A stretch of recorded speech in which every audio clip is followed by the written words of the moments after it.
It's honestly, I think it's really cheap compared to some of the books that like come out. Um, I Most of the more remember rare ones. like um what was that one book? Like if books have like library copies at the beginning, um like if they're like really like meant to be like academic books for libraries and they will never leave libraries, like there's no reason why they wouldn't be like 300 like 200-300 bucks. Yeah. And then maybe down the road they like get a paperback, maybe.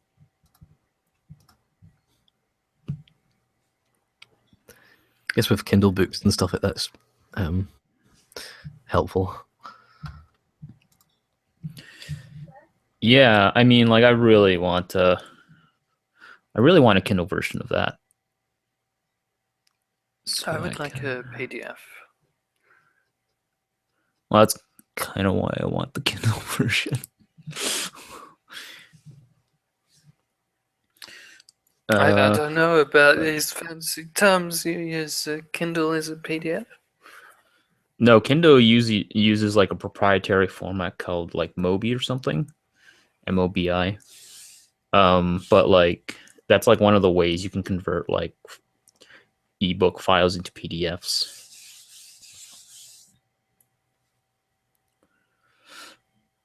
Um, is the audio coming through? Like, are people able to hear us in the chat here? What? We have a chat? Yeah, it's just right up at the top there. I just presented it.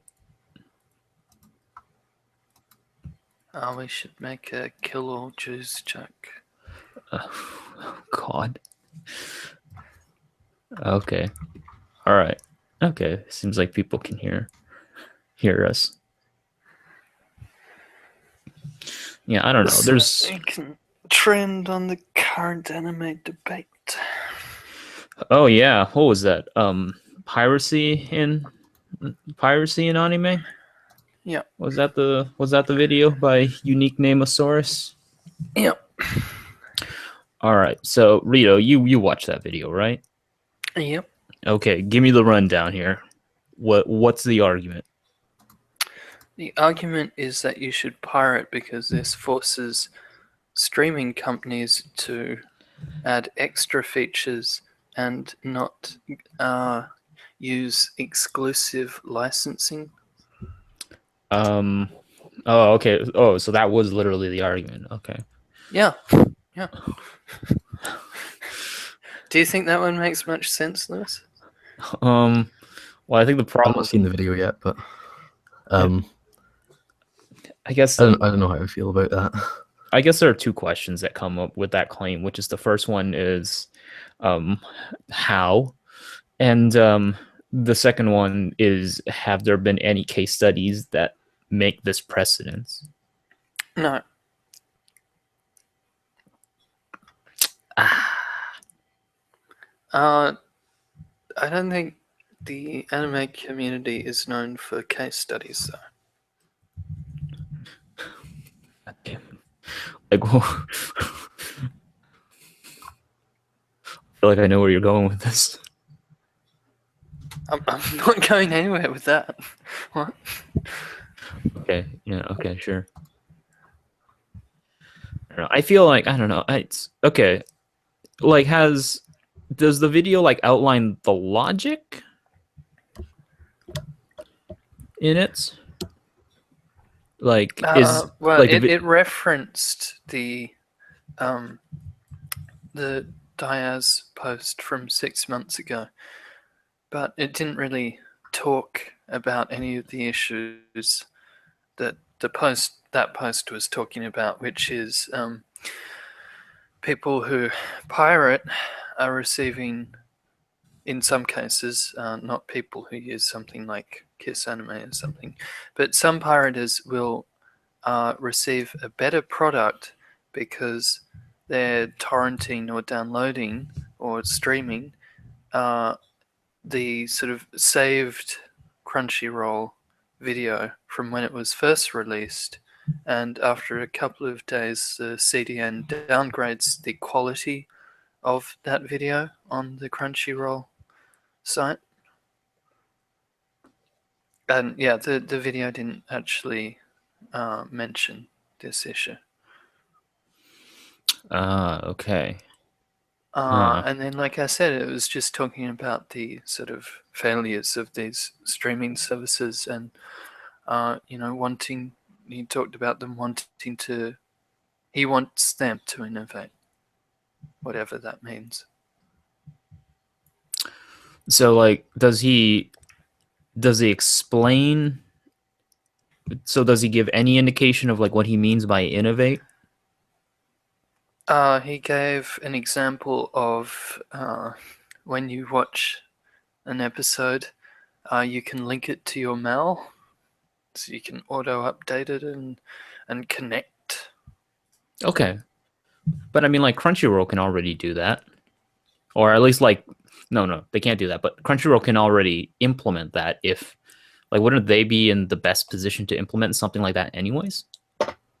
Well, they are in. They could do it, but there's a number of competitors in that kind of service, and I don't really see the point of it either. Mm-hmm. I don't know. Maybe that's just me. Well, I guess the question I'm like trying to get at, or at least the question that I should have been asking is like, okay, assuming like that was a feature, right? Assuming that was a feature that would force them to do that, how would that be? How would that be an innovation, quote unquote? How would that be an innovation that would lead to sort of a healthier marketplace? Like, it feels like it's just like a nice little gimmick thing, Yeah, but it doesn't think, feel like it's shaking anything up. I think the main argument that a lot of people make is that, like pirate sites like Kiss Anime or whatever one is being used, is offering like a kind of overall experience that is just as good as, if not better than, Crunchyroll. Okay. So these little kind of implement changes, I guess, are people's solution to making Crunchyroll a better site. But I don't think those little changes would then make more people switch to Crunchyroll and make them significantly more money. I think these are like the very vocal minority of what people actually want. Okay. Yeah, So I agree with that. And the guy mentions the extra things of Crunchyroll, like its community, its news, its edited articles, all that. He mentioned them in like 5 seconds and just said that they're kind of unimportant, don't mean anything. So it's a bit contradictory as well. They're unimportant. Yeah, so he's asking for innovation, but he doesn't want the innovation that he's getting. Oh, okay. Yeah, that's a shame because like there's a lot of interesting stuff that comes up on Crunchyroll. I like what's his name? Will. Last name starts with an S. I don't remember him, but he writes primarily on Steji Junrei and the locations of a lot of shows. I like a lot of his articles. They're really nice. They're very relaxing. Yeah. And yeah, I mean, also, you're not giving money to people who are not doing anything for the industry when you're using a streaming site. Yeah, I think people always forget to mention that like torrent sites don't kind of run ads everywhere, and you're not watching an ad when you're watching a file on your computer, which is, I think, something that people fail to mention, is that when you're watching like a streaming site, you're giving money to the problem. You're not just not giving money to Crunchyroll, you're actively giving money to companies that are the problem, like Kiss Anime and stuff. But if you just go on a like torrent site, they're not really getting that kind of money from you. Absolutely, yeah. And yeah, I mean, Crunchyroll doesn't normally talk about something like torrents from any of its stuff. Like they kind of avoid that issue. Yeah.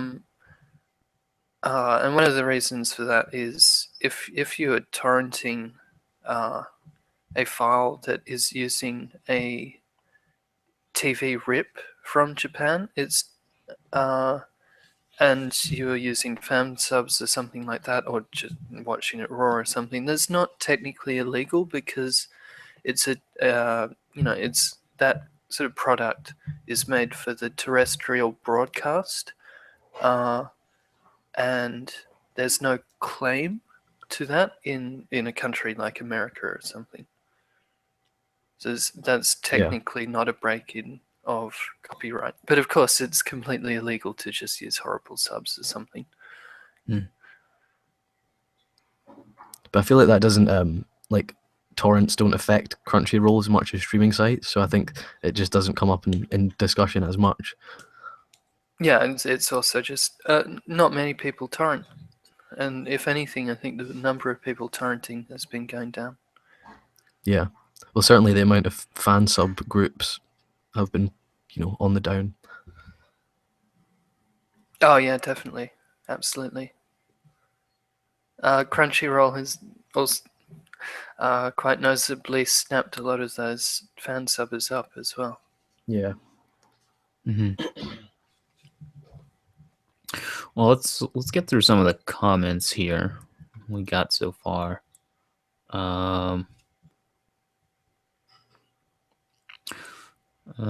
So Scrappy Doo says his big complaint was Kiss Anime has all the anime, but Crunchyroll just has some of the anime.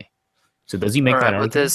there's no streaming platform will ever have all the anime. And Kiss Anime won't have all the anime either.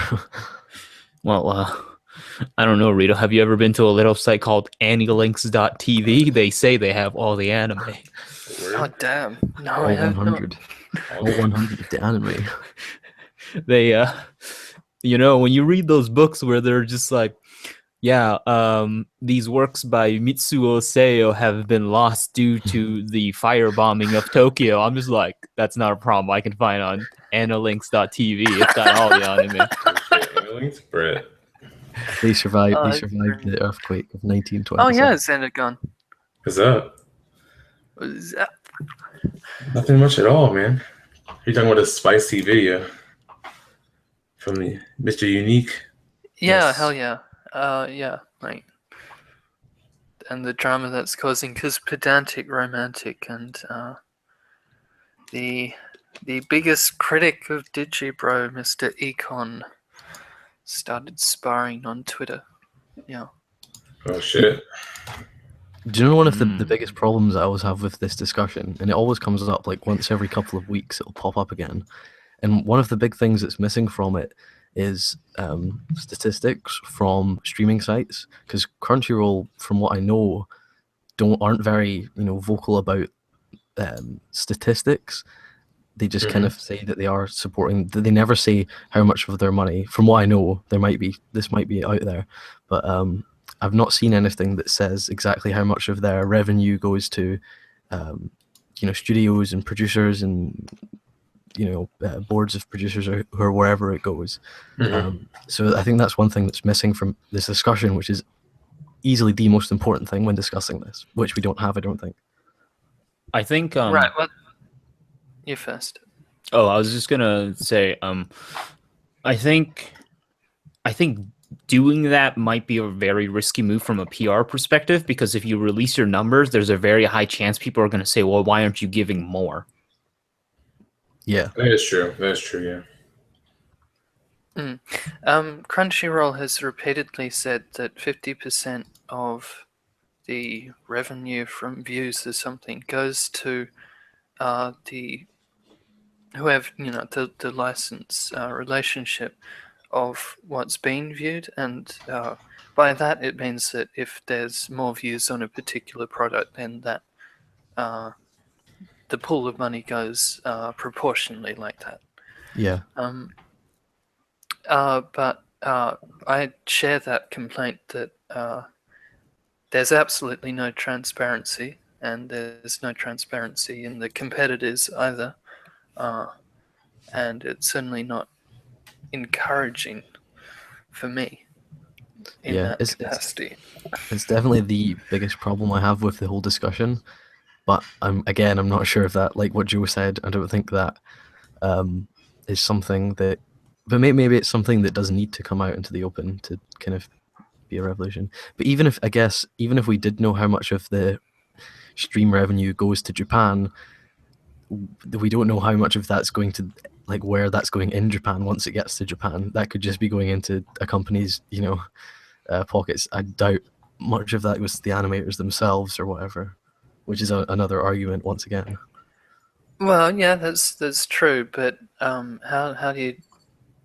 You're asking CR just to change the industry. Exactly, yeah. Which I think that's where most of discussion about this like kind of boils down to, is that regardless of what we're doing, kind of animators and industry people are getting paid what they're getting paid. It seems that what we do doesn't have too much of an impact at the moment. Yeah. Mm-hmm. Well, it does have an impact. Like the money from the West has been huge, and other markets. It's caused the expansion of the industry, but it's just we don't have direct.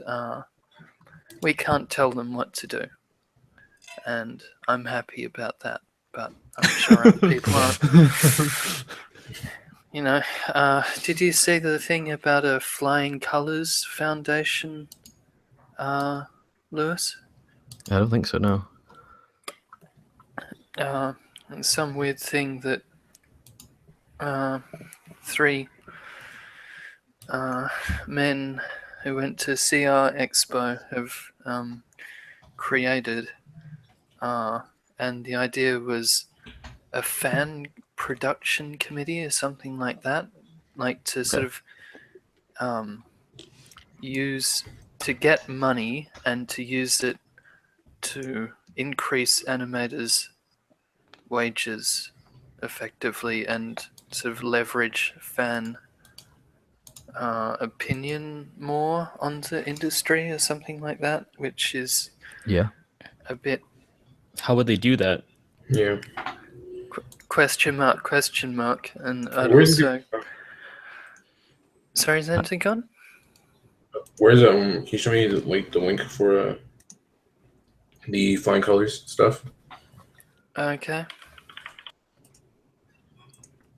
This might be the same one. I have seen the one where it's a kind of like an Indiegogo / Kickstarter kind of campaign, where the more money's raised, the more money goes into like animator training and stuff like that, which I guess is just kind of like fundraised through just fans donating money to the cause. It might be something like that as well. Right, I put it in the chat. All right. Hi, parameterized. Thanks for the support on Patreon.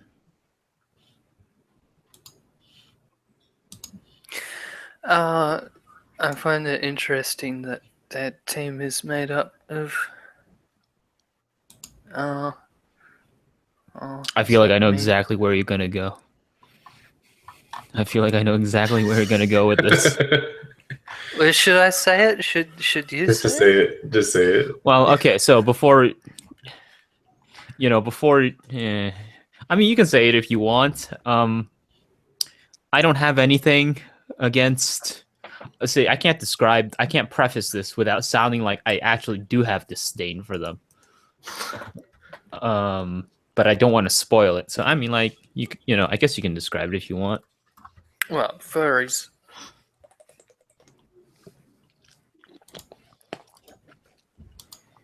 Yeah, it's really interesting. And like it's really interesting how like because when I remember you showing me their background and like how they describe themselves, and it's very like furry oriented, which is totally fine. There's nothing wrong with being a furry, but I found it kind of odd that they are working on this anime related thing, but they describe themselves so heavily as furries. It would be like, it would be like if I had a site devoted to anime and production, but I just keep describing myself as like a huge fan of like the Fast and the Furious. Well, is furry is that My Little Pony or something? Which one is that? Oh yeah, there's Which one's a furry? Brony research site that some of these people operate. Okay. Well, I mean, like, are they gonna overwork themselves? Because I feel like if they want to accomplish what they want to accomplish with the Flying Colors Foundation, it would take up a huge amount of their time. Yes, it would. I'm just having a read of this here, just trying to digest it.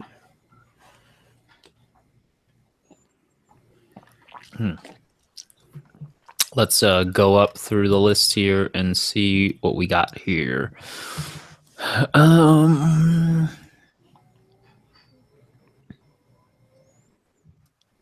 Interesting that I haven't heard of this before. It seems like something that a lot of people have been talking about, and if this actually exists, you'd think that.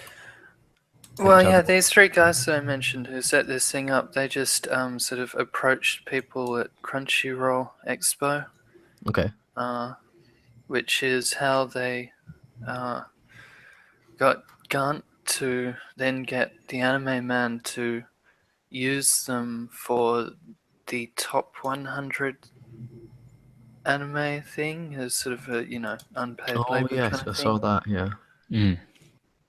Yeah. And then also Digibro, who very susceptible people. Like, do they have an action plan? No. Yeah, that's what I'm kind of trying to look at. I kind of want to try to find out what's actually happening here.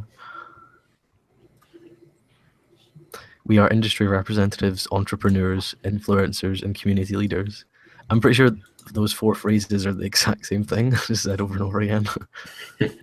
Well, if they clarify what they mean by industry, then industry representative might be useful. Everything else after that is kind of a buzzword. And the 3 people who are running this thing that I mentioned, they're not any of those things. They're suggesting that they're those things because they've put those people on their website. Are you saying that they're saying they're those things because it's related to the Flying Colors Foundation, but ironically the Flying Colors Foundation is supposed to be legitimized by them saying they're those things? Yeah. This is, I guess, it's interesting, but the website hasn't really done a good job of explaining what exactly it is. Mm-hmm. You can trust us, people of the Flying Color Foundation, because we run organizations like the Flying Color Foundation. Yeah, it does kind of like, it's just kind of like the white background and the one font they've used for the whole site. Kind of. This looks like a tweet that just basically got stretched out into a website. Yeah, I think that's also pretty high accurate. on here. Tweet for you. Oh yeah, hi Mr. Nice Guy. Sorry. Yeah. So they just got people together, and that's all this is. Just like, hey, we got these people to be on our website, or pictures of them on our website. Since if you actually try to click on them, you don't say there's no links to anything they do. Yeah, indeed. And like, if you look at it, they heavily feature the anime supporters group, but they're not the animators supporter group. They're like, oh, we support 25 animators. No, you don't. Yeah, so I was kind of confused. I was like, isn't that a different organization altogether? I was like, Yes, and the header is just. If you look at the header, the name of the image is like Makoto Shinkai background 5 centimeters I was per gonna second. say, Like, I was gonna say, like, that looks really familiar. That's not. That was not like they made that. yeah, they literally just copied that picture from their Pinterest. I'm curious if I hit view page source. Oh, yeah, never mind. I was gonna say, like, what if I just did like hit image search or something like that? It would take me to like Makoto Shinkai's work. Yes, Makoto Shinkai is involved in this then. Yeah. I don't know. But Wouldn't he's be got all that surprised. he's got all that Your Name money now. He can do whatever he wants. I know. Hmm. But yeah, I'm concerned because where does this stop? I don't know. Like I said, these are susceptible people. Like, there's got some major influences as such who have already put their name on this project as such. Yeah. They have How long has this site been up? Roughly. Well, they bought the site 2 months ago, and they've been active on it for a few weeks. Because I hope this is just a kind of rough template of what the site is actually going to be like. Well, I mean, like you think that if you're gonna start the site up, you want to have it look, or at least like have it look legitimate from the get-go. Have you guys seen their Twitter? I have not. What is your Twitter? Yeah, I'm just checking their links and stuff like that. So far, just a lot of retweeting, a lot of liking of people that I guess they want on board. Their last tweet was October 6th, trying to get Chibi on this thing. So, and yeah, I mean, I don't think that it delegitimizes them because Chibi has a big audience. yes, but also, nah, I'm not gonna say it. And I mean, Chibi's audience has very clearly shown that they are passionate fans of the animations. The animations. The animations. That's a good way to put it. So I mean, like I think it's a good move for them if they're gonna try and do like this whole bottom up thing. I think it's a good move for them to try and reach out to someone like Chibi. Yeah. Beyond that, I keep scrolling. I don't see anything. They got this thing in. They've got this thing in July, and so far it's been they retweeted. They've only made 3 actual tweets, just basically saying thank you, Joey, to basically making his top 100 thing. Basically thanking him again, and then trying to get Chibi on board. Everything else has just been retweets. You think if it was a company trying to become some sort of fan-run production committee, they would show more production side stuff to tell people that they know what they're doing. Yeah. Ooh, they have a LinkedIn. Let's check out the LinkedIn. Oh, I think Rito showed me this LinkedIn. About Us. Flying Colors Foundation is the first nonprofit organization that connects together academia, government, industry, they got government in this, wow, and influencers to envision a sustainable future for anime. We work with community leaders to provide a voice for the global anime audience. By uniting our efforts to promote, distribute, and support causes that benefit the anime industry, Flying Colors Foundation offers a platform where the fans can directly contribute to the success of studios, artists, and community innovatives. I love how vague To all which their government language that is. is? Yeah, like Maybe the government of Sealand? what governments? What government's backing this? I don't want a government in my anime. Not in my America. Yeah, if I was, I feel like if you really want to say your government back, just email the fine folks at Sealand and see if they're okay with it. Oh, yeah. Oh, hey, we got a good question here. Pause, have you ever done drugs? Why do people call me Pause? Like Well, cartoon it's character. Children's cartoon It's character. Mr. Select, thank you, Mr. Select. Pause was his dad's name. Pause the fuzzy whole- bear. So like there are some people where I'm like okay with their like them calling me Pause because they've never like talked to me, but like when like Bio Gundam does it, I really hate that. Like he knows my name. Well, it's also not a name. It's just more like it's a channel name. I know. channel name. Well, yeah, it's kind of like it's like Under the Scope. Yeah, that's not him. It's just Jack. You're Joe, kind of thing. Let's see here. I did talk to Miles, and if you look in the tweet and replies, this foundation actually suggested it was part of Crunchyroll yesterday. Like it represented Crunchyroll. But bad. yeah, Miles just said, sorry, let me go to my DMs. That basically that they were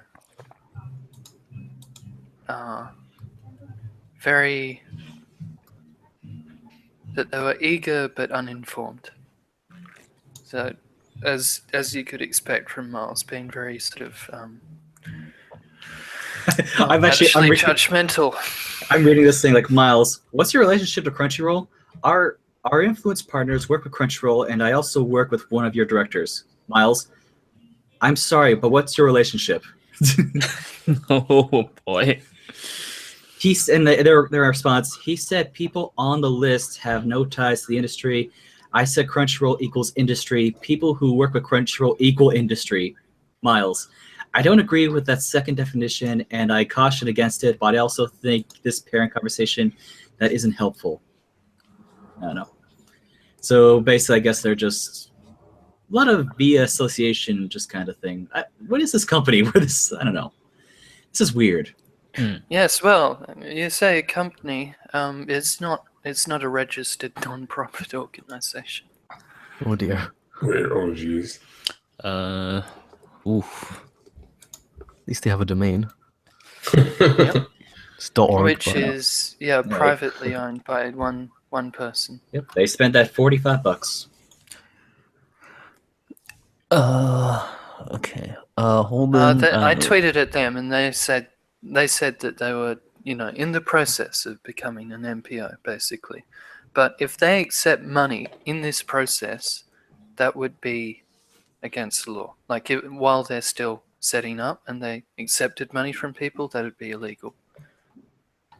So they've got a donate thing on their website that's currently disabled, and I'm just a bit. I'm I concerned. feel like they're like poor visual presentation of all the things they've got online at the moment, and their extremely vague language when they're talking about anything, are both kind of red flags, which I hope is just down to incompetence at the moment. Yeah, I don't think it's a scam or anything. I think it's Yeah. just really amateurish. Yeah. Let's see here. Yeah, any- and Kevin said that they'd approached him as well, by the way. Oh, okay. Kevin, yeah. Kevin, yeah, you, Cal. No, that's Kevin.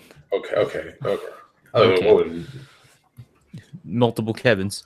Okay, Kevin. Oh, okay. So they're really going at this. Any developments in the manga editing arms race? I don't know what you mean by development, but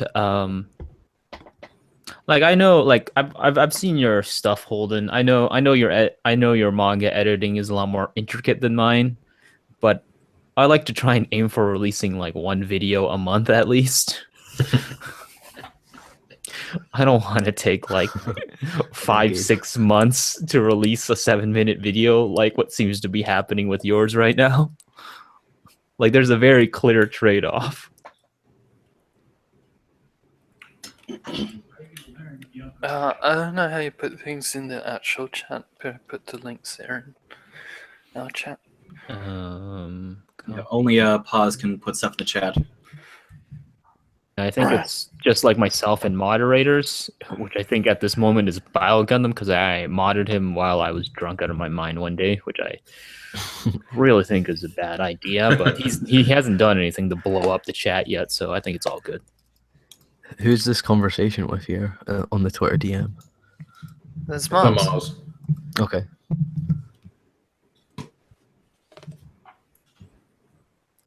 All right, let's go up here. So to sum up your question, Holden, no, I don't know of any developments, but I'm just trying to edit manga however I think is appropriate to whatever it is I'm talking about. The The Cold War rages. The Cold War rages. I'm the Soviet Union. I'm dying here. It's only a matter of time before my perestroika and glasnost come, and I completely collapse.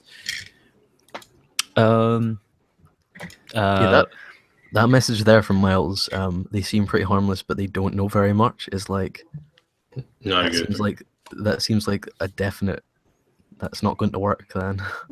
Which seems odd because we have people in the community that like spend every breathing hour discussing things like this and discussing ways to help, and you'd think they could get some kind of knowledge behind it. Well, yeah, I mean, it's just concerning to me because, like, DigiBro has been talking about this a whole lot. This Flowering Colors Foundation, like, he was really going at it. Interesting. Well, I think he like just honestly believes in the idea and the organization. He drank the Kool-Aid. But it's also possible that like because they reached out to him, they may have given him more information than they're willing to publicly talk about. True. So there may be something that we just don't have. That definitely, I would think that's definitely it because Roger Smith 2004 tweeted at them because they had a board of directors in their staff page Mhm. that just didn't have anything, and he asked them, when are you putting who actually operates this thing there, and then they just deleted that section. Oh my god. Oh no! Ooh. They tucked the tail between their legs and ran. Yeah. Let's see here. I'm sorry for calling you pause and select. There is no reason why you should apologize, Henan. It's like so fundamentally minor of a thing. Really loved the Patrick Galbraith series, but unfortunate the Per Performity series went to the wayside. It's not canceled or anything. It's just like I really like very poorly planned out Per Performativity. I thought that I'd be able to talk about what I want to talk about in 4 videos, but like looking at it, like it'd be like 7 videos, and I don't want to make 7 videos about one specific thing. So I'm at this moment where I'm just trying to cut it down to 4 videos and just like talk about the things. The trouble is just like performativity is such a massive term that it can go in so many different ways. It can be talked about through a lot of different lenses. So it's not by the wayside at all. It's just like I just ran into a bit of a trouble, and I'm trying to figure out a way to claw myself out. But you guys didn't answer the drugs question. You didn't show. I'm pretty sure my folks watched this, so no, I'm not answering that question. No drugs Well, here. you Don't eat treat enough Reubens, don't you? I do eat enough. I do eat enough Reubens that I probably have enough sodium in my body that there is some sort of negative effect on my body. This is interesting. Since we got a bunch of AniTubers in here, and a bird. Should AniTubers be wary of analyzing an oversaturated topic? I would say Well, they yes. should be wary. Yeah. But if you've got a popular topic, then you know it's popular. And that's why people do it. I mean, you don't want to make something that you know is not going to get any views, but at the same time, it's like I've seen probably My Hero Academia videos months ago, and they're still coming out regular-ish.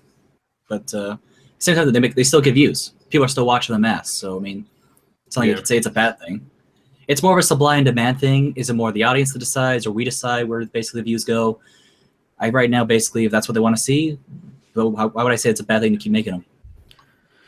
That is crazy. Like My Hero Academia is like AniTube's, like it is AniTube's Ghost in the Shell. Like, you look at like Wow. anime scholarship coming out of the West, like Ghost in the Shell, it's gonna be there. But like for AnyTube, it's My Hero Academia. Yeah.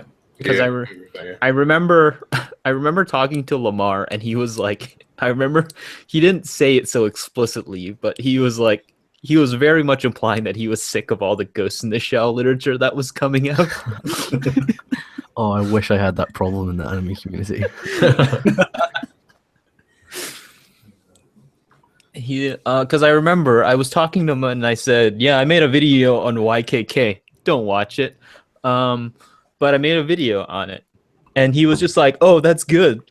Because, like, that's good. You're talking about something nobody talks about, because if you look at the scholarship, it's all Ghost in the Shell. Well, what about you, Zentagon? I guess I kind of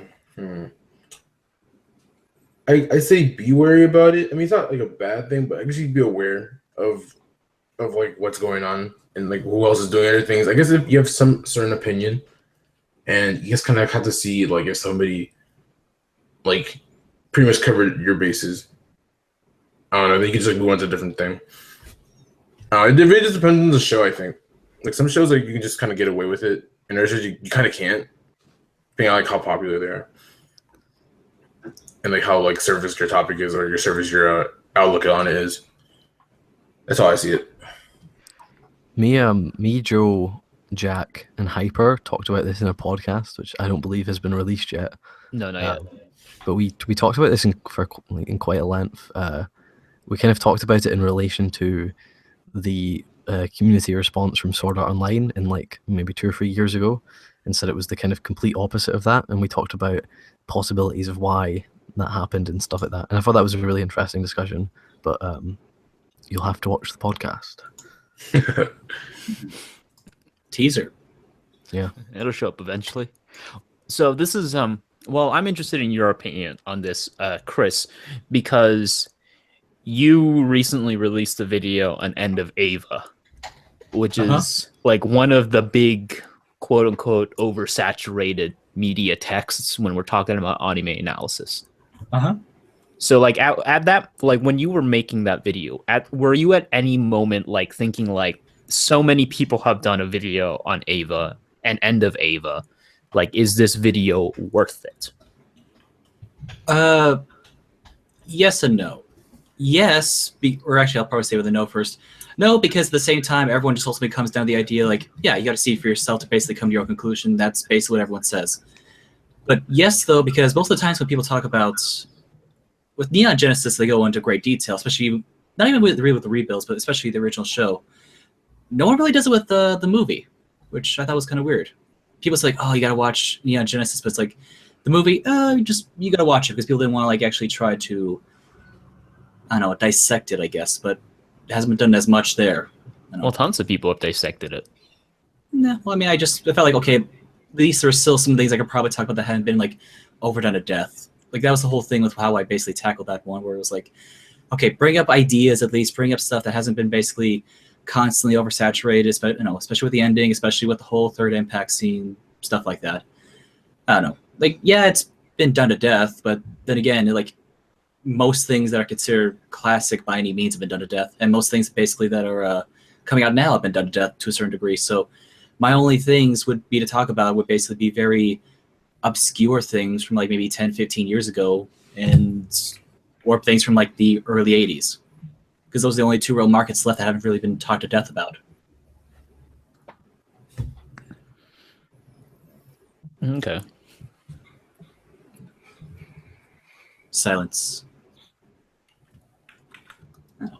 It just basically, just overall at the end, just if you're gonna make a video on something, just try to bring your own spin on it. That's all I have to say about it. If you want to talk about something like My Hero Academia now or something that's currently airing now, fine, do it. You'll probably get a lot of views.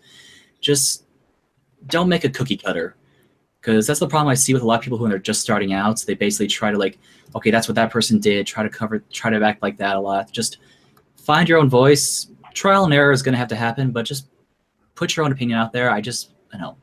That's all I want to see. Yeah, I really agree with that. I wouldn't agree that I think things have been talked to death. I think there's a whole lot of more space still. I mean, yeah, could I do another Miyazaki video? Yeah, probably. I could probably find something about Nano's past or something like that. But I don't know. Would people want to see it? That's kind of one of the things to think about. Okay. I don't know. It's just like, yeah, could I do a Ghost in the Shell video? Yeah, but at the same time, it's like, what do I tackle that hasn't been done many times over and over in videos? Not writing, but just videos. And how can I basically make it sound like I'm not basically copying someone else? Because that's the problem. I've been trying for months to write a Ghost in the Shell video. I keep coming back to sound like I'm sounding like you, Lewis, which I hate. Because it's like, I start writing something like, oh, it sounds good. Then like, wait a second, go back to his channel. Damn it, delete. Yeah, I've made like 10 videos on Ghost in the Shell, I think. I know, but it's like, God damn it. Why'd you have to hell? Why'd you have all the good points? I'm like, oh, I could do religion, but like now it just sounds too pompous doing that. Why don't you talk about the haircuts in Ghost in the Shell? Ooh. No one's ever talked about that. In the boobies. Yeah. Or I could talk about, let's see, I could talk about what's something that's like so random about the Ghost in the Shell. I could talk about the glass. Not the reflections, just the glass. The glass. Yes. No, it's I know it could be see-through, but also a reflection. Like it covers both things, like the air, or like basically the like actual ghosts. They're see-through. Just all. I know. Boom. 10 minutes.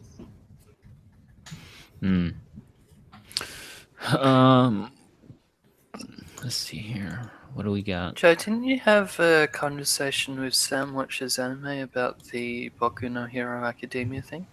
Or am I misremembering? Yes. Yeah, I talked to Sam about My Hero Academia.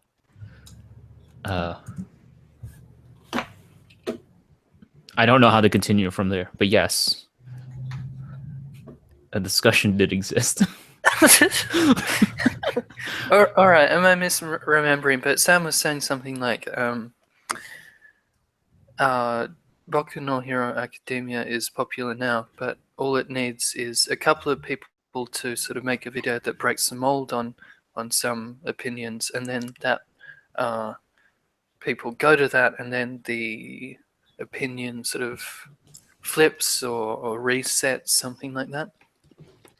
Yeah, we talked about in that podcast as well about that kind of a video coming along and changing the perspective of people, because I think we were talking about the point that anime video creators don't make videos about what they want to make videos about. They make videos about what people want them to make videos about.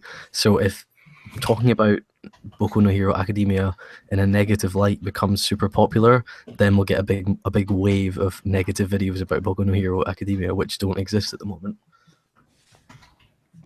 Yeah, I think we are eventually going to see, like, so Sam mentions that like we're eventually probably going to see like that one big My Hero Academia video that like is critical of the show, that's going to like completely blow up.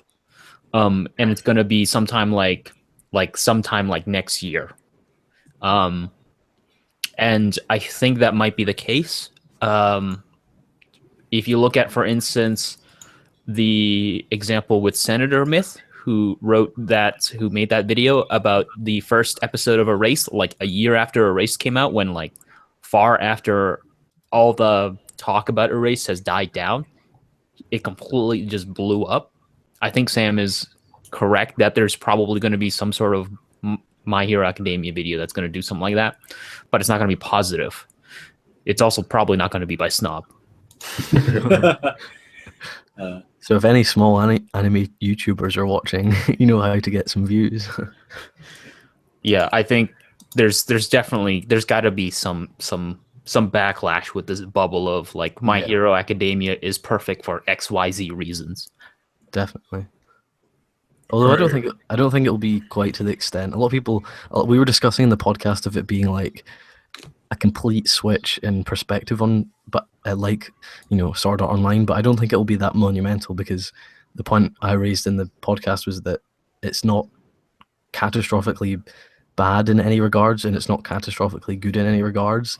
Most of Boku Hero is just like decent, so I don't think it'll have this massive wave. But I definitely think there'll be a shift. Well, the thing is that's going to probably happen is you're going to get a lot of people who are going to be like, okay, it's going to be to have a different opinion. It's going to be fun to basically be like the opposite, the complete, basically the just the negative opinion, regardless of what you think about the show.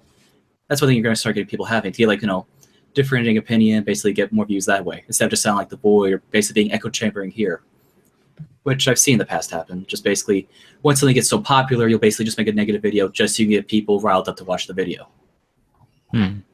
So. All right.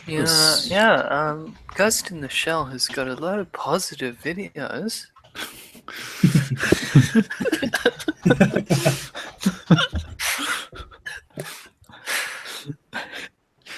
One day we'll see the knight in shining armor ride in from the and he'll give us, he or she will give us the video that says Ghost in the Shell isn't that good, and it'll be like an hour and a half long. Like magnum opus, and then they disappear from YouTube forever. It's literally one video. Plot twist: it was me all along. Yeah, it was Lewis. He's been building up this visage. Let's see here. So Keck asks Rito, why am I your favorite person? I don't endorse racists. Antoine asked, what? So I wanna pretend like Antoine just responded to your comment there, Rito. Yeah. Keck knows what's up. What up, Sent? I think Did you want to come on and talk about Flying Colors? Yeah, he's in the chat right now. Oh, I can't even. Yeah, he said that he has some extra information about it, which is okay, what sure. we're looking for. Yeah, sure. Bring him on. Sure, I'll send him a link. But he does admit that it's like early stages, which I think is also what we were saying. Let's see here. I mean, I would hope that's like this is still kind of like the early stages of it because like that's the website. It's like there's no incentive for anything, no contribution. Their biggest thing is that they have their 4 faces on the top of the supporters. Yeah. You need a new font as well. Yeah. Gotta get that Da Fonts game on. Yeah. Da Font hunting like a motherfucker. Hey, Delphont saved my life. I don't know. It's all about that dandelion in the spring text. Delphants know what I'm saying. I paid for my font. Let's see here. Let's go up here. And oh my god, there's so many comments. What the hell? Yeah, you gotta keep scrolling, Ben. Okay. It's odd that this keeps becoming a really hot topic. Mm-hmm. It's just the same. It seems like it's the same discussion just over and over again. I don't know if it's the same people discussing it or if it's new people every time. But like I swear we had this exact conversation like 1 month ago with the community. Maybe I don't remember. Sorry, which debate though? Just the kind of the general, is piracy warranted? Blah blah blah blah blah. That kind of goes around in a circle and never has a proper conclusion, and then fades away, and then it comes back up again. Well, yeah, because there's no right answer to it. I know. If a show is not currently licensed, then how are you going to watch it? Yeah. Well, my personal take on this is try before you buy is something I support. And you can watch a lot of anime free on Crunchyroll. You can do that. But what that means to me is like I've paid, not currently, but I have paid for services just to watch Japanese TV, and that's what I'll do. But as for streaming of anime online, like, it's not something that I want to pay to buy into. Like, I want to support a show or a product after I've seen it, basically. Testing. What's You up? guys Hey, hear me? did you? Yeah. Yep. What's up? Yo, Hey, man. what up? People were telling me you guys were talking about flying colors and that I should jump in and say stuff.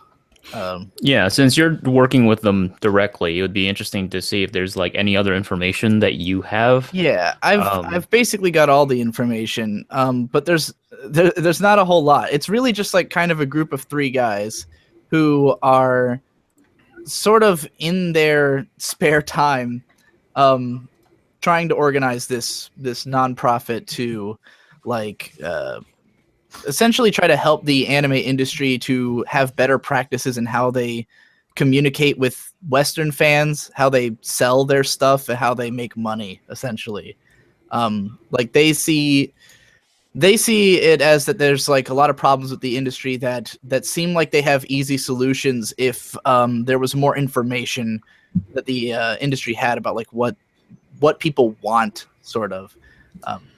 Can I ask a question? Yeah, go ahead. Okay, so basically about their whole About Us page, it's basically saying that they connect academia, government, industry, and influencers together. Yes. Is there any actual governments connected with Flying Colors? So what they're trying to do is to work with the Japanese government, because the Japanese government has a big initiative to try and promote anime around the world, because it's one of their biggest exports is culture in Japan, and they really want anime to be a bigger success in the Western market. And so they are sort of trying to work, like they're trying to get in contact with the government. They're literally doing this like right now, like this week is they've got like a person in Japan going around to like talking to different executives and shit like that. And they're going to try to work with the government to try and put some of that money into their ideas and into like their into whatever they're trying to do exactly. There's a lot of different like elements to what they're trying to do, and it's pretty new. Like they're just at the stage of like trying to figure out, like test the waters of like who can they work with, who is going to be able to make any effective changes and stuff like that. And the biggest thing they have going for them right now is information. That's kind of what they're trying to use as their leverage to get into the industry, is to provide information that no one else is really providing. Because something like Crunchyroll has lots of info, but it's all relative to Crunchyroll shows. They can't really pull the greater anime landscape and stuff. Ask people about their actual viewing habits outside of Crunchyroll and stuff like that. Which is why they want to work with YouTubers like me and the Anime Man, where they did that that huge poll of the top 100 anime according to the Western fan base, where they had like 136,000 votes, because we have a reach that's not connected to Crunchyroll or to a specific website. We can go out there and ask the common fans sort of like what they think about things. So right now their main goal is just to like make lots of surveys and get those surveys promoted by YouTubers, send that information to the industry executives and stuff like that, and sort of open that line of communication so they can start looking for solutions on how to improve the way they sell shit. So these surveys, are they You can find one on their website right now. okay? Are They've got they? one up.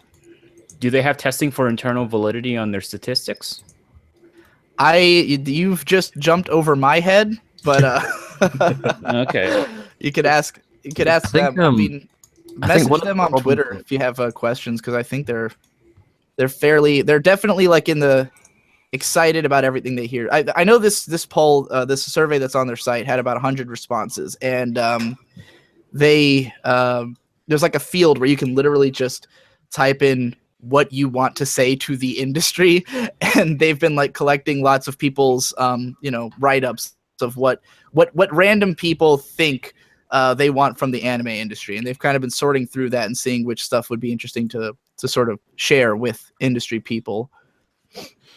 Okay. So Crunchyroll with 1 million people don't 1 million subscribers don't know this. Don't know what exactly. They don't know what their community wants. Well, that's the problem, is that Crunchyroll can't ask you about shows that aren't on Crunchyroll. Like if everyone, like, we all know most people fucking pirate anime, and most people's viewing habits are not directly tied to Crunchyroll. Crunchyroll can't go and poll and publish a bunch of statistics related to how people are viewing stuff off of Crunchyroll, you know? So that's sort of the problem with their ability to collect this kind of information. Now, I'm sure Crunchyroll probably has lots more info. Miles is constantly insisting that nobody knows what they're talking about and that Crunchyroll knows way more. But they won't release what all that information is, so none of us really know. Well, know? we were discussing that the Crunchyroll's unwillingness to kind of share any non-vague statistics with the community, and that's kind of it's kind of really tough to infuriating. discuss. And, Yeah. I mean, I met everyone who we're discussing right now. I met at Crunchyroll Expo. I met the Flying Colors guys. They were guests at the convention, which is probably why they were saying they have a connection with Crunchyroll. They were literally invited there, and they had a panel. I hung out with them and Miles at the same time, even. And Miles, when I met him in person, got drunk and liked to rattle off lots of random information that he had. That I was like, why aren't you just telling people this stuff? You know. So yeah, I don't know. I feel like maybe it's true that Crunchyroll knows what they're doing a lot better than these guys do, but you know, these guys are trying to do something. I don't think it's in competition with Crunchyroll in any way. So if anything, it's easier for me to work with because I don't have to be secret about anything. They've pretty much given me carte blanche to say whatever the fuck I want about their mission, you know. Because it's just a couple of guys who, one of whom has access to lots of information. He basically works with Loot Crate and has lots of their data, so he's used to working with sort of big data like this. I think one of our other problems as well was the idea itself was really intriguing, and it's why we started talking about it, because it is a great idea.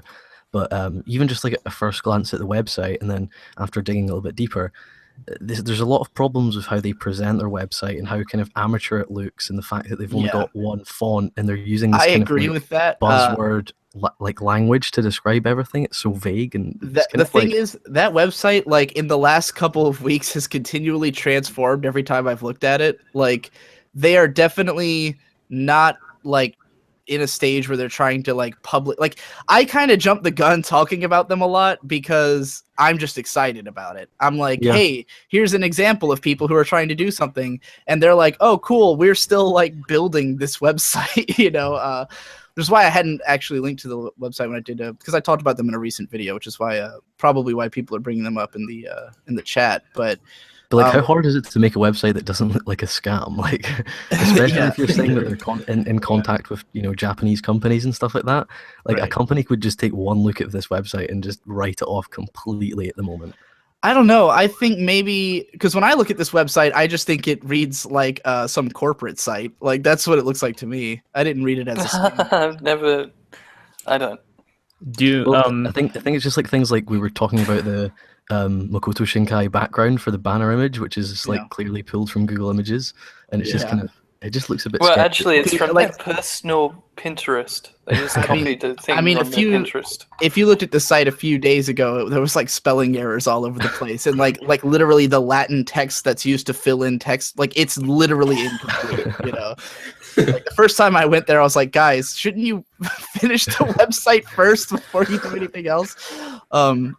Again, it's literally just like 3 guys with day jobs, though, so I don't think it's not like they're a huge corporation trying to you know, run this. I think they're more concerned with setting up their contacts right now, and then this will be more stage 2 kind of thing, you know, because they literally have one of their people like in Japan, right, like doing the tour right now of contacting all the people in the industry that they're trying to get on board and like finding out who can be on board, you know.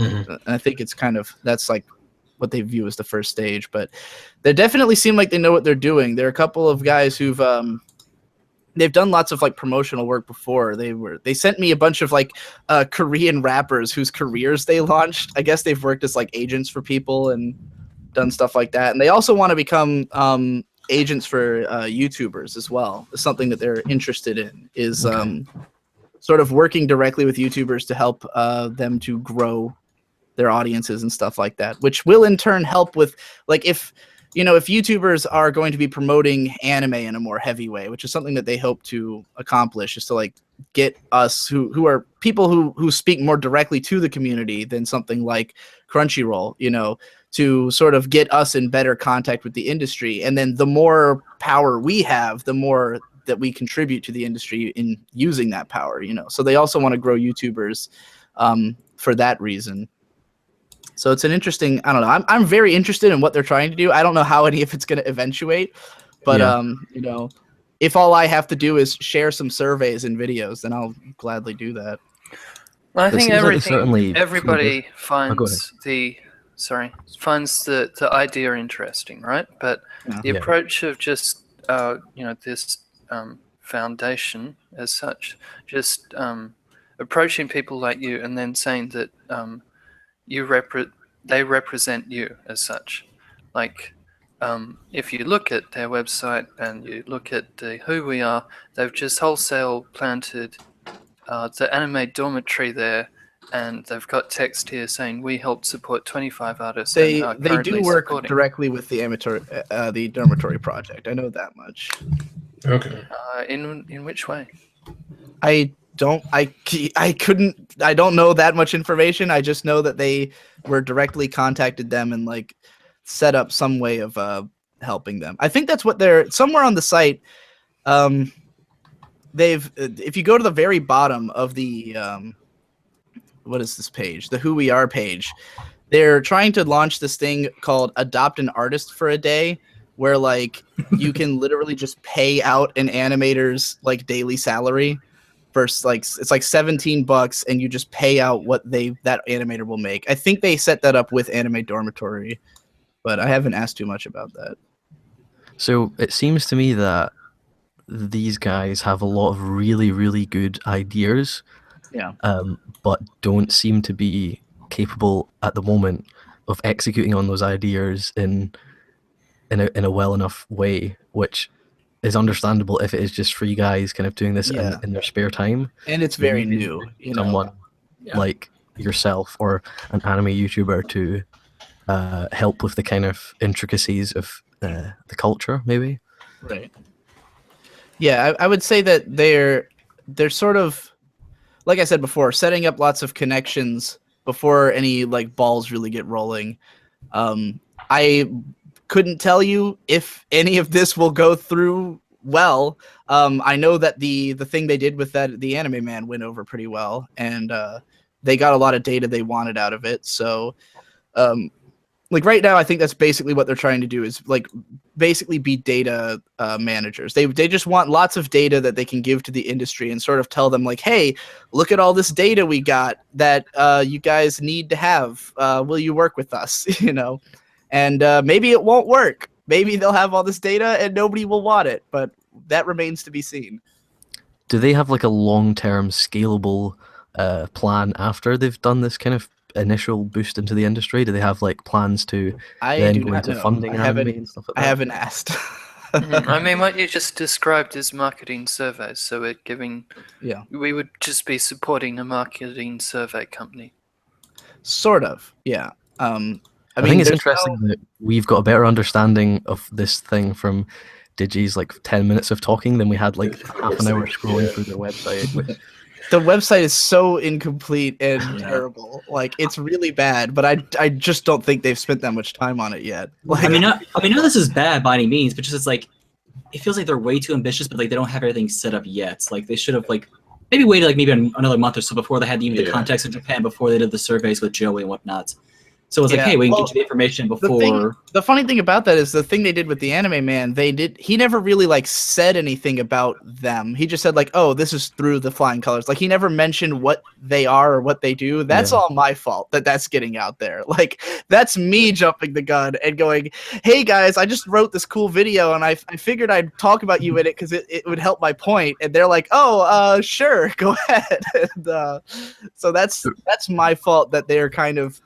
Well, regardless of that, the website's still live. It could still be private before they had everything set and ready to go, not just having that's kind of true. What they have. So I know they could have like waited a few more minutes before, like if they want to do like a teaser or something, like anything, fine. But like to have like an official website up now the way it is, it's like it doesn't really look that good for corporate reasons. That's the whole thing. Yeah, I think they probably didn't think that people would start talking about it yet, and that's why when I heard when people were telling me like, oh, they're being really suspicious of flying colors in Joe's stream, I was like, oh god, this is my fault. Like it wasn't ready. It shouldn't have been talked about at all. But now there's gonna be now people are gonna look at the not yet ready thing and go, this seems suspect, and I'm like, well. They were not the ones talking about it publicly. Yeah, well, I mean, why is it two furry academics and a basketballer who are supposed to be... They walk into a bar and then yada yada. I know you finished that setup. I have no idea. I don't know who those That's the guys people are. we want to represent us to know what we want in anime? I read it as Kobe Bryant, and when I seen the basketball, I was like, oh damn. Yeah, he's a huge weeb. I don't know anything about who the basketball guy is. Also, I'll disagree on what you said earlier because I just checked and they only started tweeting at the project, anime supported project, like 2 months ago. Also representing themselves as a non-profit organization when they're not set up. And they just got on their website, we help support 25 artists. No, they didn't. If they're going to say adopt an artist for a day $17 campaign, why isn't that a link to the animators project? Because it's not them.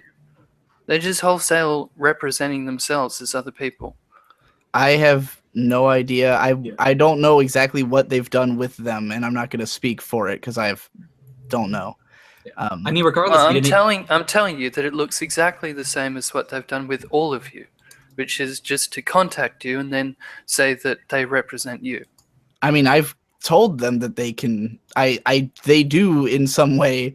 Like, I'm working with them. I gave them permission to put my face on their website. It's not as though they just said, hi, do you like our project, and then slapped my face up there. I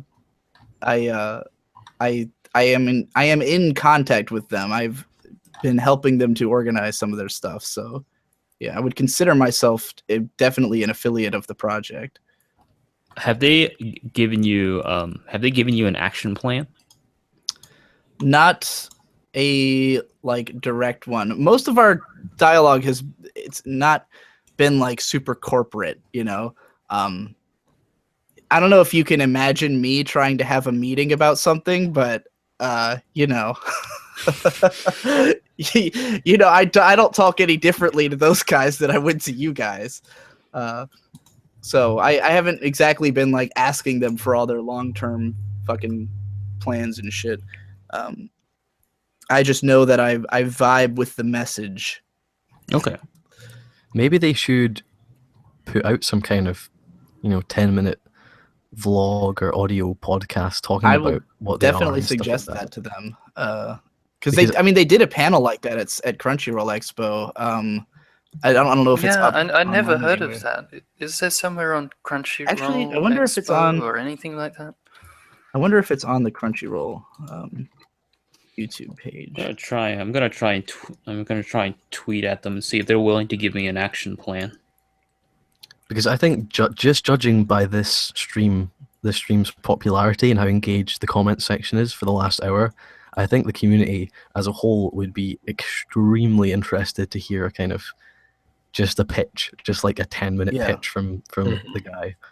I wouldn't be surprised if they are just waiting till they have confirmation on whether or not they're going to work with the government before they, because that's going to be that's a huge deal, is whether or not the government is involved in the project.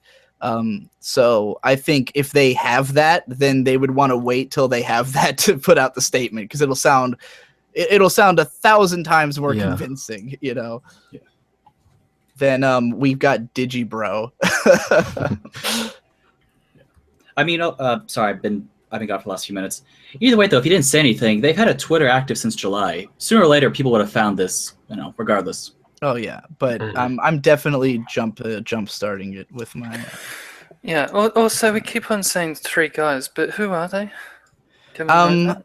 It's 3 Korean dudes who are friends, and they've done like a bunch of entrepreneurial things together.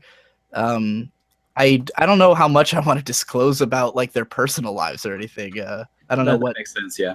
I don't know how much I'm like supposed to be fucking doxing them publicly or anything. It's like what are the last 4 social security numbers? Things like that.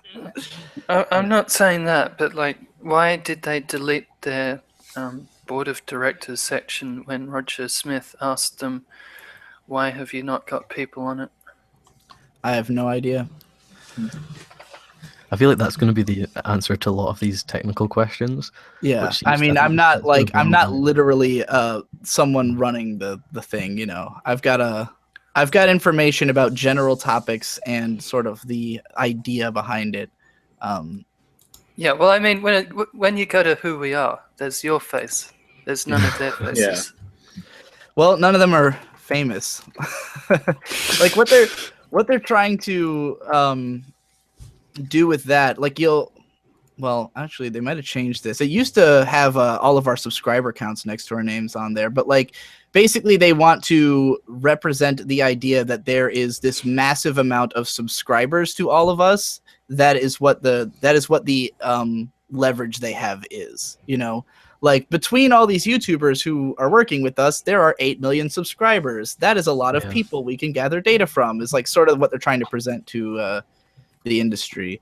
Like I don't Okay. really think this website is as much meant to be built for fans to look at as it is for industry executives they're trying to communicate with to look at. Yeah. Which is why I said it to me it looks very corporate. It's like this is what a lot of what's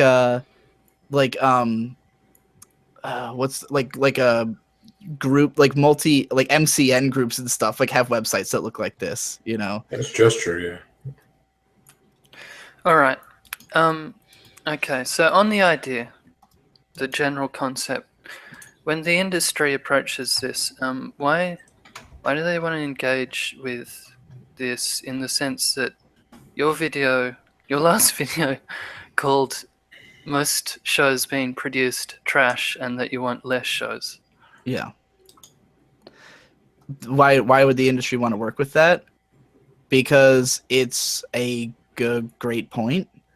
The industry needs people who are being honest about what they want from the industry, which is again a problem that you have with something like Crunchyroll is that they have to constantly make anime look good. Crunchyroll can't come out and say we uploaded this show that is dog shit and nobody cares about it. You know, like I can say that.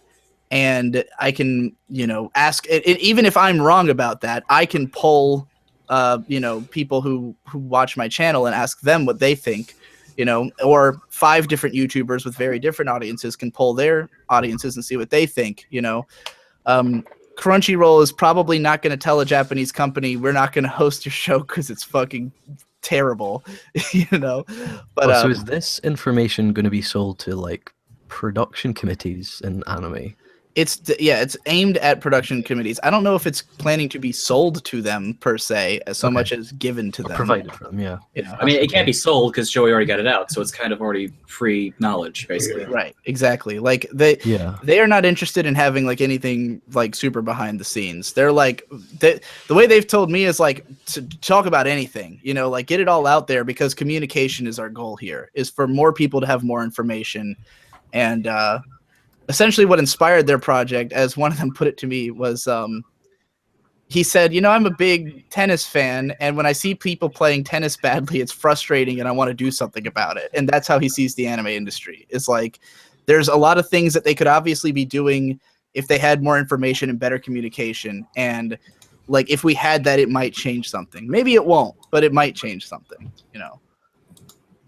So I think that's their primary goal is information openness between Western fans and industry people who aren't doing enough to collect information from us, you know. Are they actively trying to reach out to? I don't agree with the last point. Like most of Crunchyroll's team is actively looking at the community. That's what the whole community section is for. They employ people But that's a community to write section, about like, things. Yes, well, on You say Crunchyroll. that their concern is only about the anime that they run. No, it's not. It's about the entire community. How much information are they gathering from just Crunchyroll subscribers? Like, how much of the community is represented by people who participate in Crunchyroll? That is what I would. Well, ask let's you. just say primarily. Do you think they just pick anime for no reason? No, but they also can't get every show they want per se, and they also have to have lots of stuff that comes in packages. A lot of the shows that end up on Crunchyroll are things that they had to buy these 2 shows at the same time in order to get, the one they wanted. There's lots of stuff on Crunchyroll that they probably wouldn't choose, and also stuff that they would that's not on there. Yeah, wasn't that like the same thing with the OVAs way back in the day, where it's like, oh, hey, you want this? You got basically also like get this and this over to the West, right? Yeah, that's still a thing. Yeah. Yeah, so it's basically kind of the same packaged idea. And I got that from Miles, from the man himself. Told me that. Was that drunk Miles though at Crunchyroll Expo? It was drunk Miles. Okay, so The only Miles who's gonna tell me anything, because I straight up told him, "Don't tell me anything you don't want to be on Twitter," because Keep it real, you know. yeah. I just want to see drunk Miles now on a YouTube video. Oh man, Miles. I feel that would be interesting. Just Miles is an entertaining guy to get drunk. I'll tell you what, because Miles definitely has his fingers on the pulse of the community, and he's very angry at most of it, I think. Because he's a very strictly do everything legal kind of guy. He's the kind of guy who will spend $500 to get an obscure DVD. Which, yeah, he has to do that. He's working with Crunchyroll. If he were to say anything otherwise, it's also moral for him though. Like he believes it. He's but kind of at the same time, where it's like if something is currently not licensed, not able to stream, it's like okay, I have very few options. I want to see it. So right. Yeah. Did he work at Crunchyroll when they were an illegal streaming site? I think he's been there forever, or he came in. I don't know if he came in when they were illegal, but he's been there for a long time. So is he under the view that one day piracy was okay, but now in this new age of an open? I don't know. I'd have to ask him that. I'd be curious to hear his answer to that. But he seems to be under the impression that Crunchyroll has made up for their past, and that they that I don't know. He almost put it like that was always their goal, was to go official, like that they built that infrastructure so they could do that. That seemed to be what he was pausing. Again, he was drunk and kind of rambling.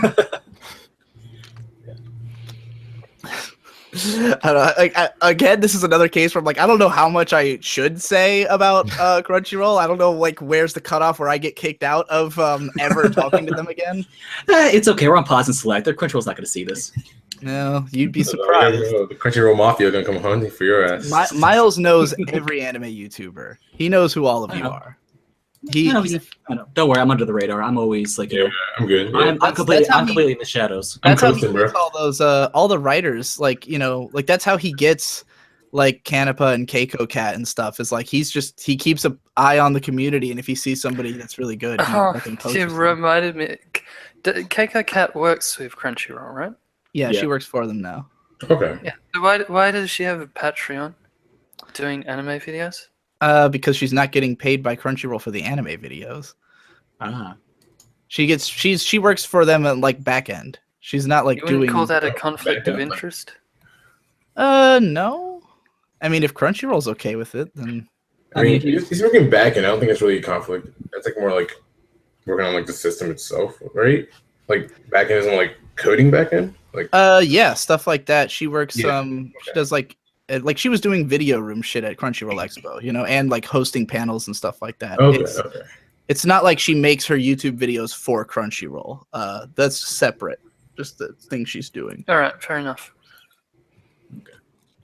So, sorry to derail this conversation here, but has the Flying Colors Foundation ever mentioned any possible trouble in terms of getting to a specific conclusion as a result of potentially problematic sample sizes?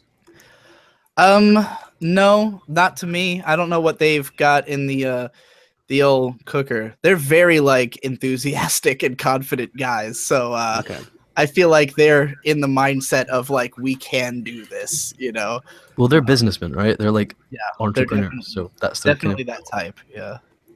Okay. One of them's an arms dealer. Of course. Of course. What? Of course. One of them's an arms dealer.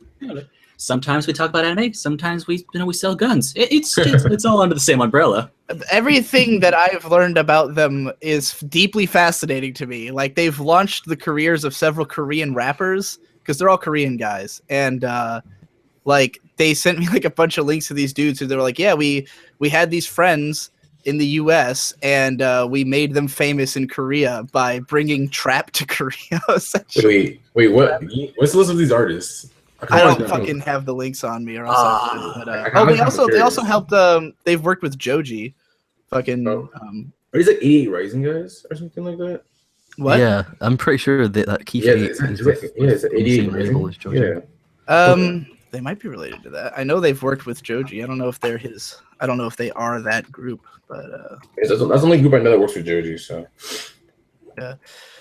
But they said they contributed in some way to him. I didn't ask like a lot of specifics. They were just kind of like telling me their credentials because I brought up that I rap, and they were like, "Oh shit, we work with rappers." How would you like your first Korean tour this summer? Yeah, we'll see. I don't know.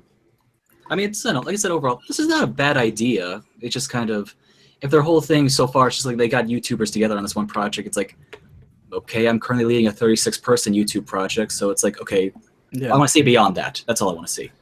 Yeah, I'm definitely I'm curious as the next guy about how it'll go. You know, again, it's pretty early stages, so there's not like the reason I have little information is that there's not that much information out there yet. Yeah, you know? it just is not the information there, even if you had Right. it. So it's like, exactly, that's the whole thing. But yeah. Anyways, I'm gonna take off now.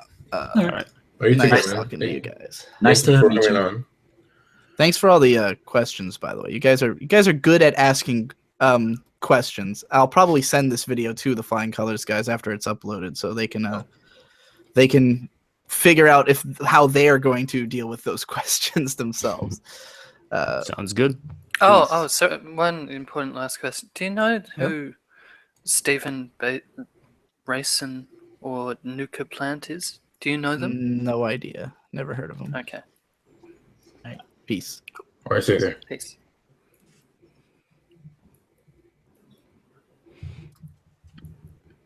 All right. Interesting. So, a consumer marketing company that wants to, A Korean rap furry company that sells weapons, getting information on anime. That is currently the tagline I want on their site. To be honest, even after all those questions have been answered, I'm still not any more confident on the legitimacy of the company. Right now, it just sounds like they jumped the gun. That's all it sounds like to me. Not even Digi jumped it, but just like in general, I guess like they're just. I don't feel like they were ready to have the stuff out yet. That's all it is. Well, yeah, I mean, the way that Digi described it, they're marketers, right? But I don't know how they're going to deal with an industry that they I don't know. It just right now, it just sounds like they misrepresent an insult. They sound like they're on the same level, just like as a YouTuber right now. Like they're trying to ban people. That's all they've done right now. They're just trying hey, let's just get all this information, like not connected to anyone yet. It's now like, okay, let's not try to get to basically the right people. It would be the same thing. Like the same thing as a message board or something like that, kind of. I don't know. It's okay. They're getting all this information, but like what they're going to do with it later on depends what the whole point of this is going to be. Yeah, well, yeah, I think the trouble is that like we just really don't know. We just don't know much until we actually get something like an actual working business action plan. Because I mean, like this seems interesting, but as a lot of you guys have asked, I mean, does the information, does it have internal validity? Does it have a sufficient sample population? Is it a scalable venture? How is it going to deal with both cultural and socioeconomic pressure as a result of the industry in Japan? I mean, how are they going to, for instance, deal with, like, say, subcontracting?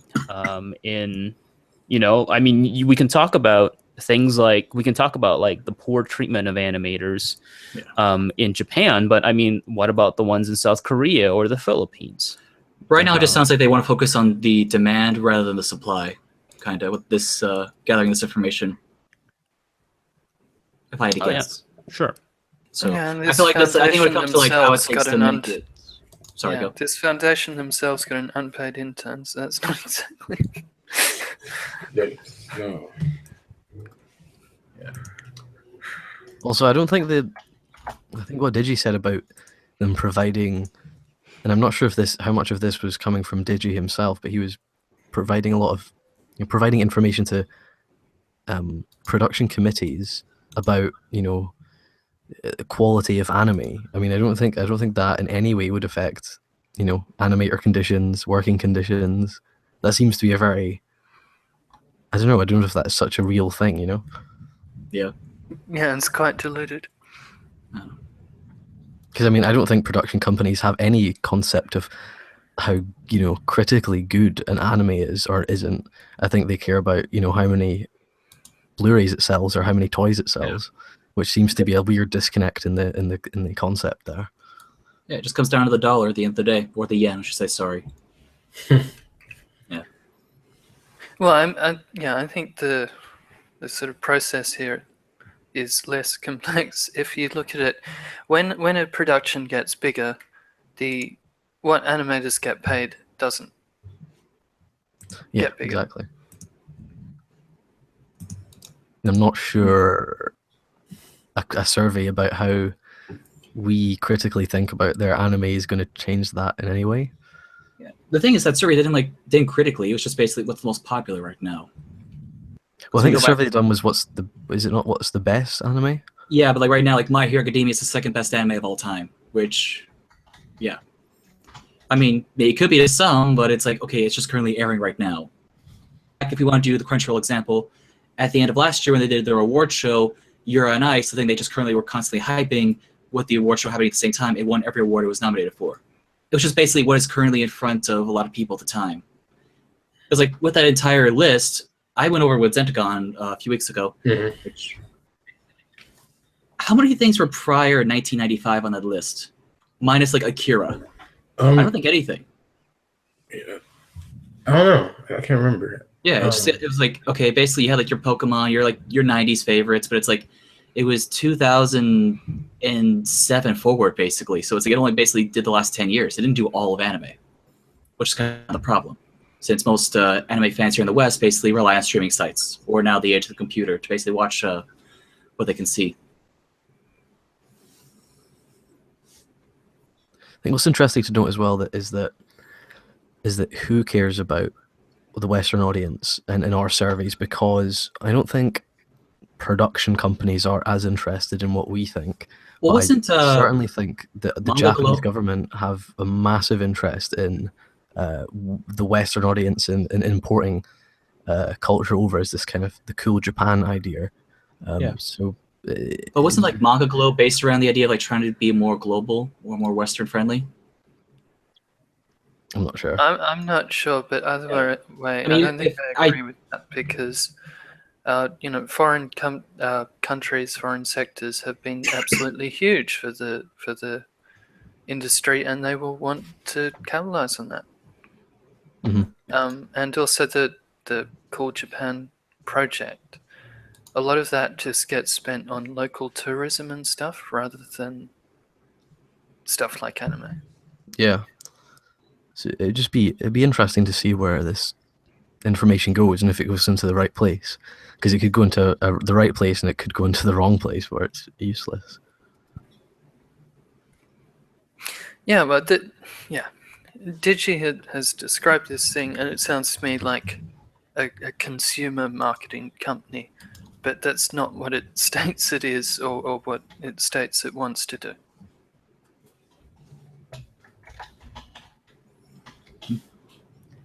I don't know. I think at this point we're just gonna be doing hypotheticals at this point. So. Yeah, fair enough. Yeah. we'll just have to see how it goes from here, I guess. Oh, hopefully they do something. They make a little bit of a splash, but we just don't know. What they need to work on is their communication with the community. Yeah. They need to kind of tell us what's going on, because we've got literally 90% of what we know about this organization from Digibro's telling of a drunken conversation he had at some event. So I think they need to work on their Well, I mean, it's the same problem that communication. Crunchyroll are having. They're not giving away like a lot of their, like they just said like how many views certain shows are getting per month that they stream. Okay, we have the information to work off there. Like the only reason the only reason I'm pretty sure they don't want to like give that stuff out. Sorry about that. I'm having to deal with a little cold here. Is I'm pretty sure like 60% of most of their viewing is coming from like One Piece and Dragon Ball Super, at least.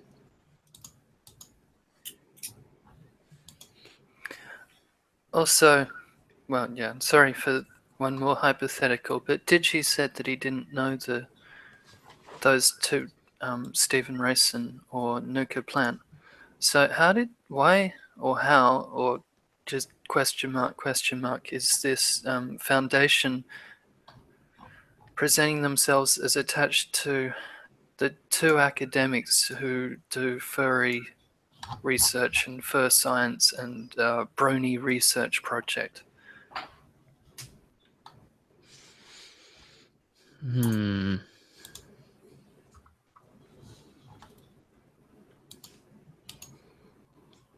Yeah, question mark. Yeah, I have no idea. I don't know.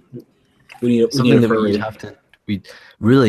We're getting like second and third hand information here that we're discussing. So we would really need to talk to someone from one of these three mysterious people that nobody seems to know anything about, who are, the organizers. I think it is interesting that on the R team page, the four people that come up first are just four YouTubers, and from what Digi said, he's not intrinsically involved in the project. He's just kind of said that he'd like to be involved in it. But when you jump onto their R team page, they're like the first four people. So it kind of maybe suggests that they have a bit more influence than they actually have. So it'd be interesting to talk to someone from the actual project, maybe. But I don't know who that is, so who knows?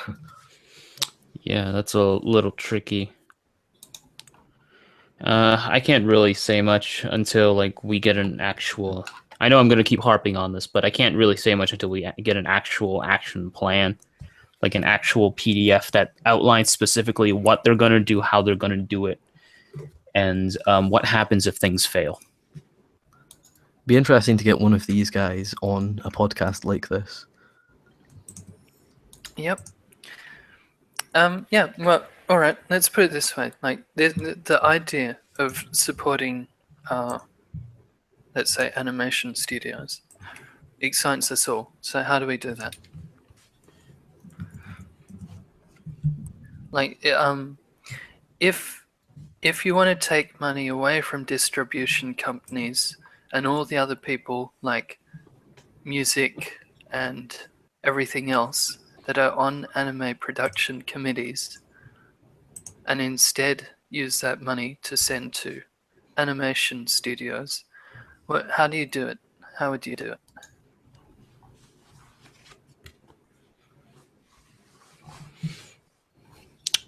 I don't know, but I'm not making a nonprofit organization saying I'm going to do it.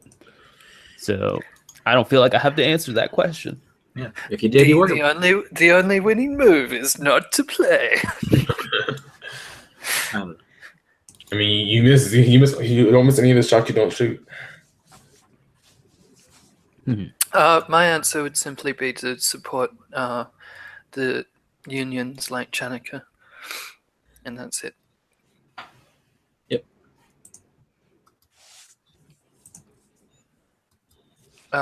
Which is one thing. I've heard various people say that anime isn't unionized when it's completely unionized. I don't know who said that though. Internet. Fuck the internet. I hate the internet. But we use it for so many things. Like terrorism. And now this whole stream got basically demonetized. Actually, well, I mean, you know, Zentagon, Digi was already swearing his head off I know. earlier, so. Zentagon, the thing we did got demonetized like a few days Did it? later. Yeah, I was like, did I even cuss in that? Uh, I was like, we didn't do anything. It's like, oh, well, just I mean, it was a 2 whole 2 hour thing, so it could have happened, honestly, like just offhand without thinking about it. yeah, probably. It was like one of those things where it's like, how is that okay? But I have like, I'm talking about Wicked City and other videos, and it's like, oh no, that's perfectly fine still. Oh, it's is weird. that the Lachlan still? Yeah. Yep, that's Yeah. that's pedantic right there. Right.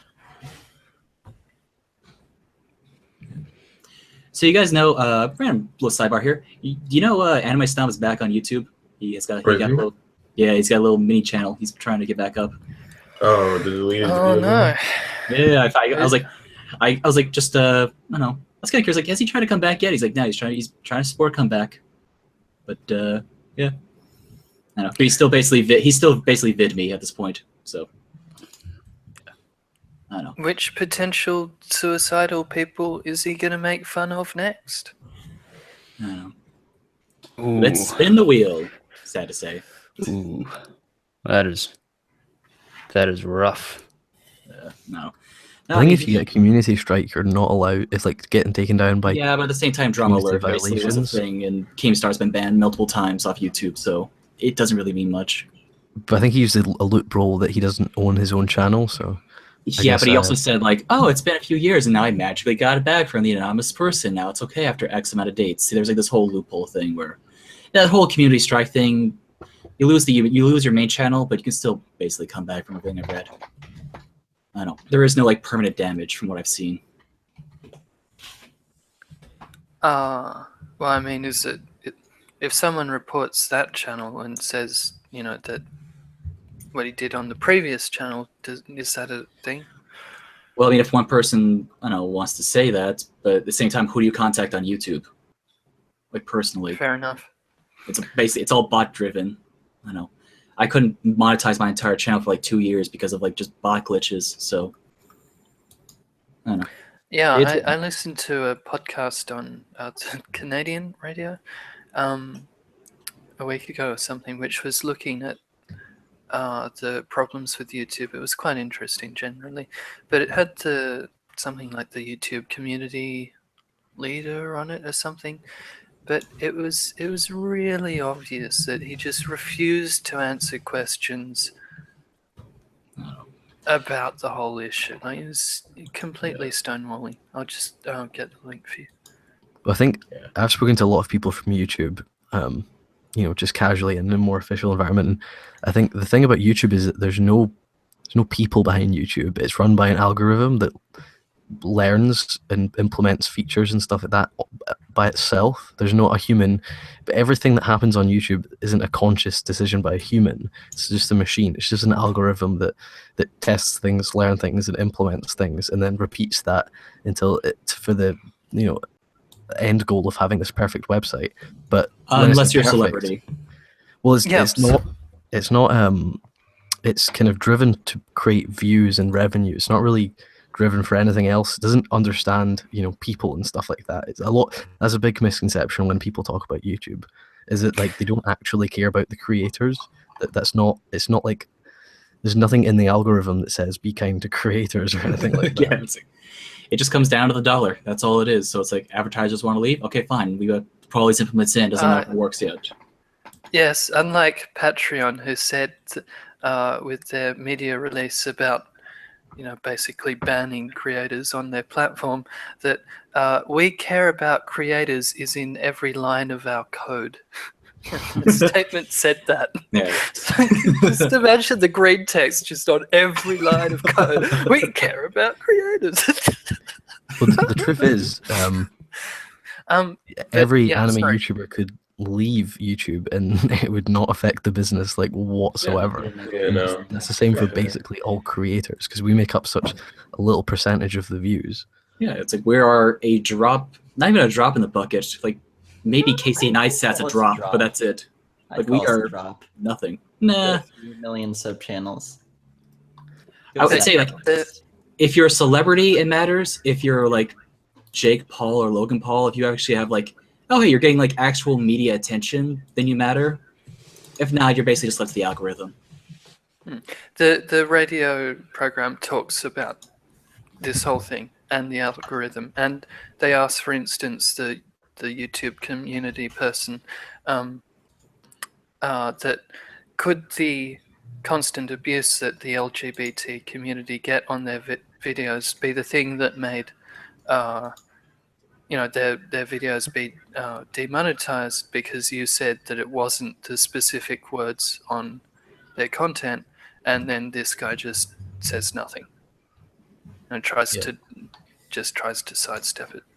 Well, I think the kind of LGBT stuff, talking about, those kind of videos that they make, technically aren't advertiser friendly, and a lot of advertisers won't want to advertise on those kind of videos because they're very specific videos and sometimes negative videos. So it's not a kind of, like I said, it's not like a conscious, like, oh, we don't like LGBT people. It's just that advertisers don't want to advertise with these kind of videos. It's like, there's no morality. Well, in these kind of yeah. videos. Policy is implemented rather ungracefully, though, to the point where you have people, doing uploads of identical videos, and the only difference will be in the title they'll have the word gay or the word trans, and that's just a flat demonetization. Yeah, but regardless of any advertisers don't want to. context beyond that. Advertisers don't but- want their products beside topics like that because it's a very toxic topic. And if you're trying to create a brand or a product, you might not want you probably don't want your video beside toxic videos, regardless of what those kind of videos are. It doesn't even matter how Yeah, the time but I think there are with some the, of these videos that don't have any negative connotations. Like the one that's been used as an example in the radio show was some video that was just a wedding, and I don't think it even showed any sort of physical contact or anything. It was just a positive video about a wedding, and that got demonetized because the creator was LGBT. Like could the it also matter like what the comments are, because a lot of times like whenever I see a anything of this subject basically like on YouTube's main feed trending wise, comments and dislikes aren't usually that nice, even by YouTube standards. So could like by chance could the algorithm like be seeing that and it's like, oh, this is getting a lot of heat even if it's not deserved, and basically okay, we're going to demonetize it. Is that even a thing? I feel like that would require a bot that's much more complex than what we can probably get.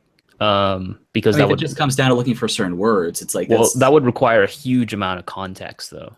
Yeah, I mean, YouTube doesn't work on context to begin with, so I think that would demonetize every single video on the site if it worked. Yeah, I just think any results you could get from that would not be worth the complication you'd have to program into whatever bot was making those determinations to make it worthwhile.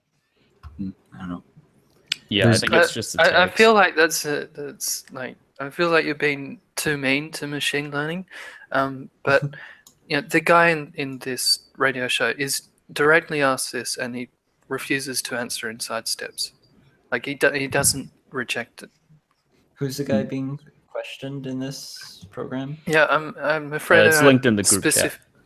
Yeah, I don't specifically remember, but it's like one of the content managers or whatever it is for the YouTube video specifically. Okay. YouTube have released a guidelines to what they deem inappropriate for advertisers, and essentially it's so vague and so vast that 90% of content could fall into any of these categories. Like there's controversial issues, dangerous products, blah blah blah, sexual content, and the word gay, LGBT would be considered sexual content by the algorithm and therefore deemed inappropriate for advertisers. Therefore the problem kind of comes around. Comes from YouTube failing to just come out and say it. Like you see a tweet from a few days ago, we love and support our LGBT creators, but then like, are you just demonetizing their content? If so, come out and say it, but they don't want to say it because obviously that looks really bad. But there's a frustration with them sort of adopting this image of being supportive of a community that they fundamentally don't support monetization for, perhaps very reasonably just going by advertiser demands. But the two-facedness in this regard is definitely frustrating. It's like Yeah, most it's like companies. all though. these companies will run their own LGBT ads, right? But they don't want to Mhm. advertise on LGBT content. Right. Yeah, that's basically what it boils down to. It's Advertisers just don't want their videos on these kind of want their products on these kind of videos, and that's like the harsh truth. exactly. It's just because YouTube is seen as being very predictable. Like with CNN, for example, like Philip DeFranco, H3H3, they're all brought this up where it's like after what happened in Nevada, just sad to say, like constantly on CNN, you had, like sponsored by Coke, sponsored by Pepsi, sponsored by Subway, sponsored by all these different things. But it's like these are all the people who are currently banning YouTube, or like are only on like Jimmy Kimmel and stuff like that. So it's like it doesn't. There's no methodology. There's no like actual like this is why. It's just because right now you guys are too unpredictable and stuff like that. The main figurehead of all of YouTube by their eyes with PewDiePie is like we'll see like, oh, we saw a still image here, or we saw like one small clip from a stream here. That's all it is. Like there is no like, oh, you guys aren't under a contract, we don't know what you're gonna say next or do next. So it's like, to be safe, let's just avoid the topic altogether. That's what I think it comes down to. That's why it's like you have like the vloggers. That's why you have people who are like more the personalities to get over, because like it's the personality, not like an opinion. So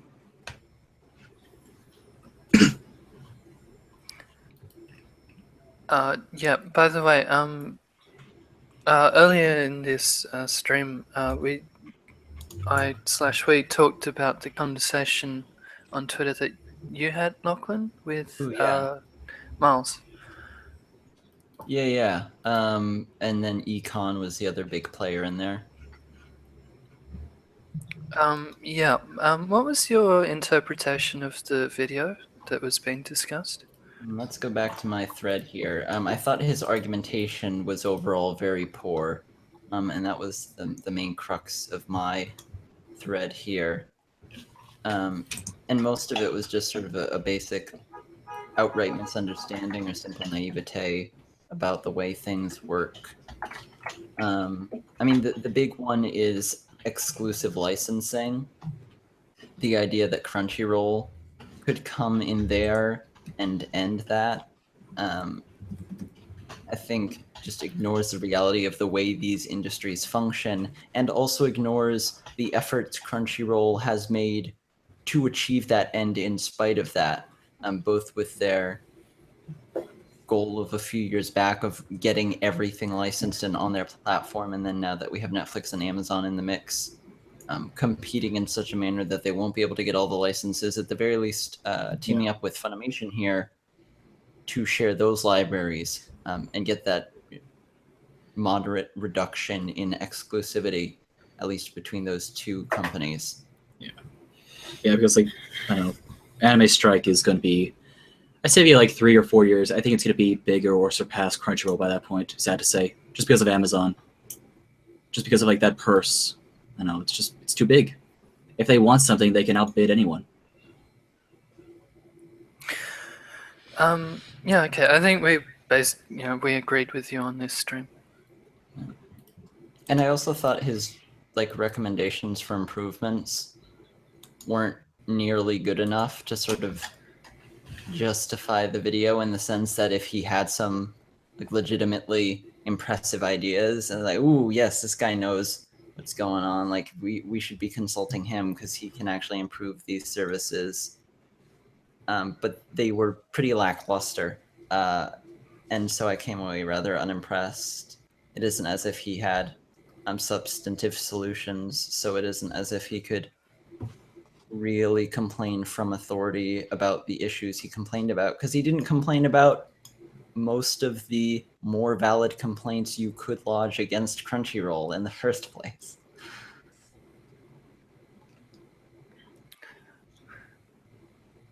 Yeah. And yeah, he completely sideways the idea that Crunchyroll actively participates and supports the community, like YouTubers and article writers and so forth. You just sideways that. That's not a feature.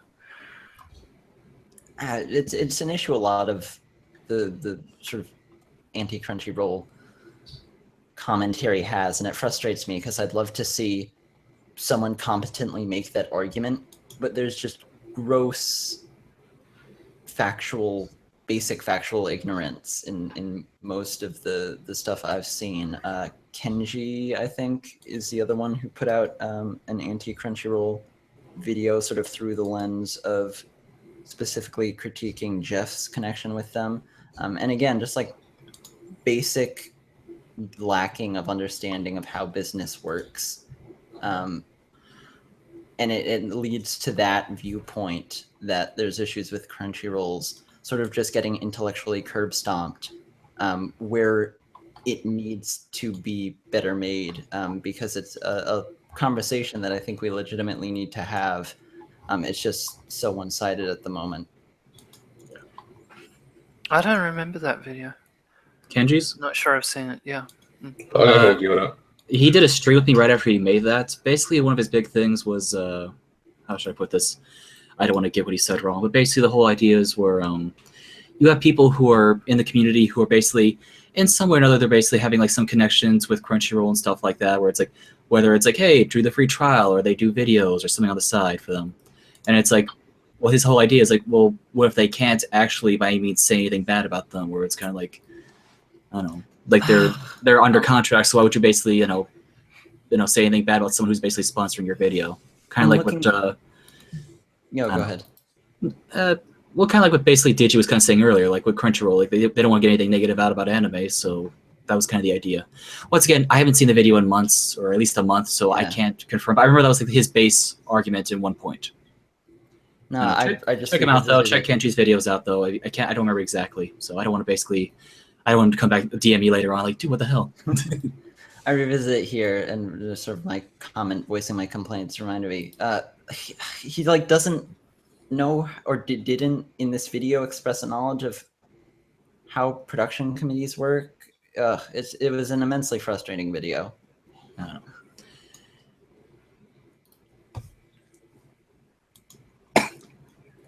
Nuts. Yeah. Where did Joe go? We might be to the back. I was wondering that too. It's like, did you fall asleep? This is a regular tradition. No, I'm still here. Okay, good. Making another Reuben. Baby. To be fair, I'm watching Girls Last Tour while we're doing all this. Are you? Yeah. What are your thoughts? What do you think about it? To be fair, the season. I kind of hate a lot of people know I'm not a fan of the whole Moe design, but like this one's actually kind of okay. I kind of like where it's like the whole kind of apocalyptic kind of setting, but it's like this is all we have, like in terms of like sort of just cute-ish. I don't know. I don't properly explain it. It's good. It's a good show so far. No complaints. I know. It's probably the best IGK since Amanchu last year, probably. Say what? I've only seen the first 2 episodes though. Of Girls Last Tour? Yeah. And what I about think it's probably Manchu? the best Ayashike show since Manchu, I think. That I've watched anyway. I didn't actually like Amanchu. I tried it. I wanted to like it, but I couldn't get behind it. That's just Ayashike in a nutshell, I'm really. too much of Some people love it, some people hate it. Yashike sucker to have not enjoyed Yashike Amanchu. Y'all should keep my life, man. I don't know. With me, when it comes to like slice and life and like I guess cute things, like I'll get my fill for a while and then I don't want any more. Like right before Amanchu, there was Flying Witch, and I loved the hell out of that show. Mhm. But then right as Amanchu came along, it's like, I'm good. I got my fill. I'm good till about the fall. Yeah. I think Yeah, Amanchu I had think, some more issues than Flying Witch, but it did some things better. Well, yeah. They're different shows. They're going for completely different ideas, but still, that's just kind of how it goes with me. Some seasons I want slice of life. Some seasons I want drama. Kind of, I don't know. There's a big But difference. yeah, I think the so-called slice of life shows that they're hit and miss more with. Yeah, I think like slice of they're life just too more hit broad. and I miss. think because like Yeah, slice of slice of life can be completely different from another slice of life. Like Well, yeah, a it's the lot point. of It's Takahata's movies are completely different Narrowing from it down like to most slice stuff of like life. Nichijoke and Iyashike helps somewhat. Yeah, Ah, yes, but Joe, what about Nukige?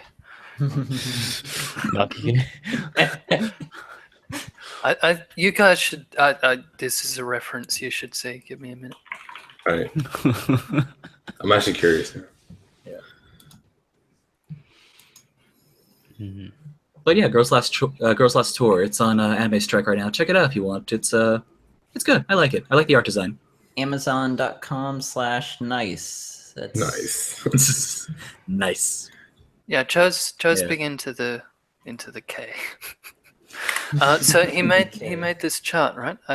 You probably don't remember it, but he made this chart and posted it to Reddit, and the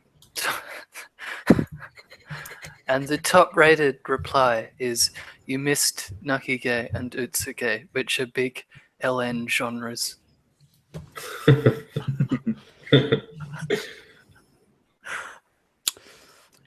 Yep. I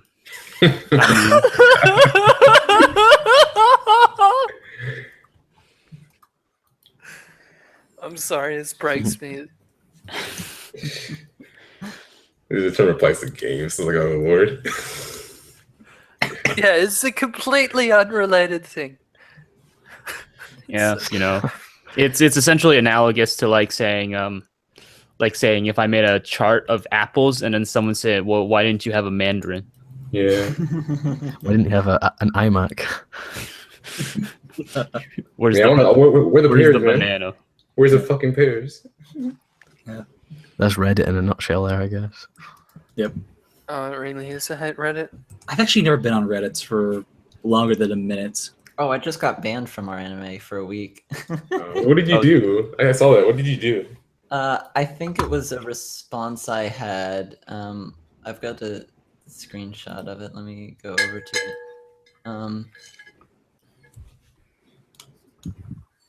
Yeah, it was someone complaining about Digi's. There was too much anime video.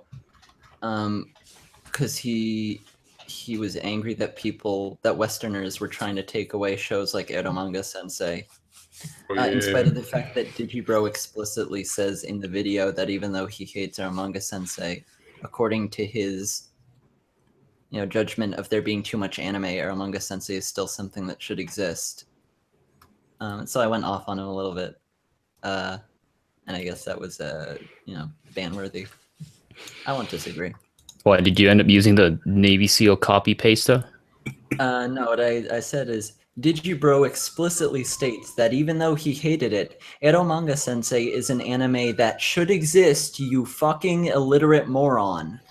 Please attain a listening comprehension comparable to that of a middle schooler before you attempt to throw a tantrum about a video you don't understand because you don't want someone taking away your panty shots of 12-year-olds.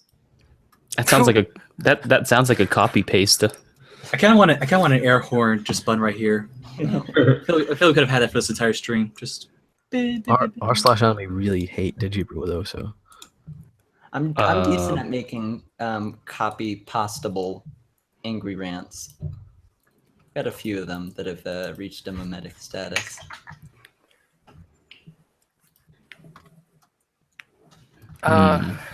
Well, I don't really want to discuss that video, so I'll explicate my point, which I didn't really say earlier. What I meant was like Inuyashiki. Like you may enjoy one Yashike show. That's my favorite genre. I might be wrong, honestly. I love that genre. Yeah, you might enjoy one of the shows, but the next one you might not enjoy because they focus, very strongly on characters. So, say you don't enjoy one of the characters, you won't enjoy the show, or the setting maybe. yeah. If you don't enjoy the characters, you've got no chance in an Inuyashiki show. There's nothing else for you. It's just nice so that's what I backgrounds to meant. look at after that. By the way, did you catch the Amanchu OVA episode? Like the one in the Blu-rays? Because it was really good. It was really good. I'm not sure I did actually. Got it. Yeah, right? I don't know what it either. I might have I rated it higher than the series itself. Really? Okay. It's I'll on look it I up. remember Crunchyroll, it's just episode 14, I think. Oh, okay. The final Aria OVAs, I think, were some of the best in the series, complete like out of the whole series. So the OVA format works really well for a Yashike, Oh yeah, definitely. especially when it's like the very end of the series, because you get that kind of fleeting One final feeling. goodbye. Ah, that mono no ware.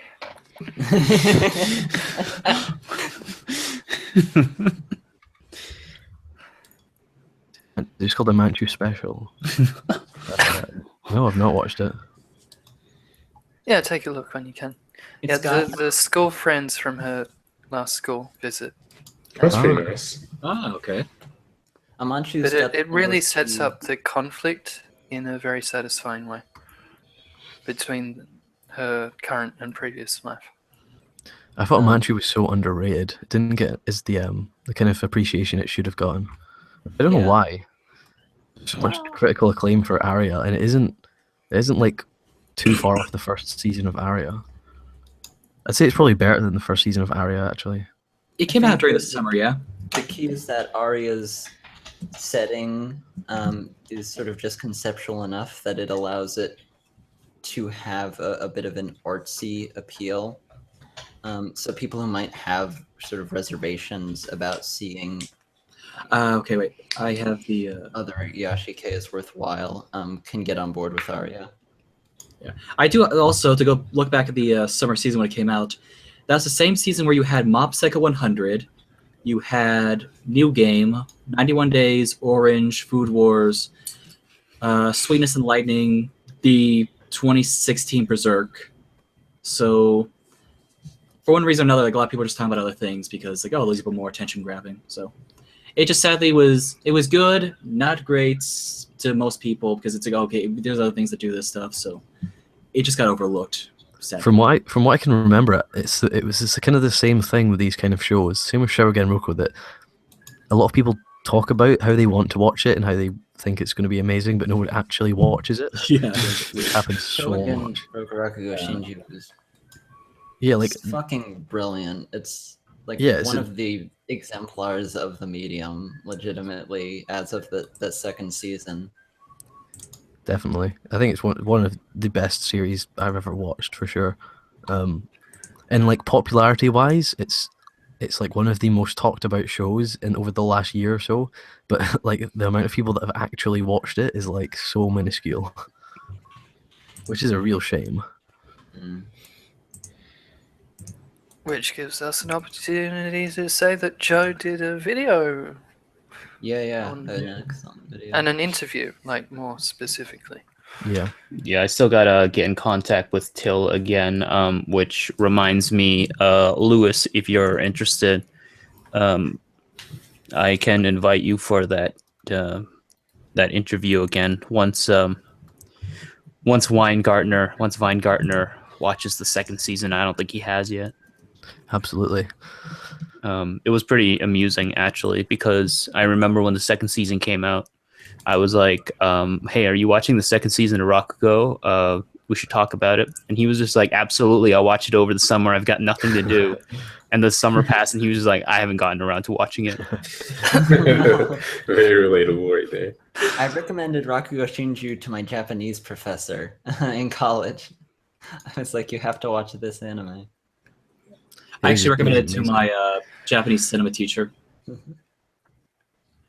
I think, Joe, what's interesting about that as well is that it kind of ties into Clement's, anime history when he talks about the I can't remember what their names are, the guys that kind of narrate over silent films back in the kind of The early Benshi? century. Yeah, and I think that'd be like a really cool thing to kind of tie in and see where the connections are made with Rakugo and that.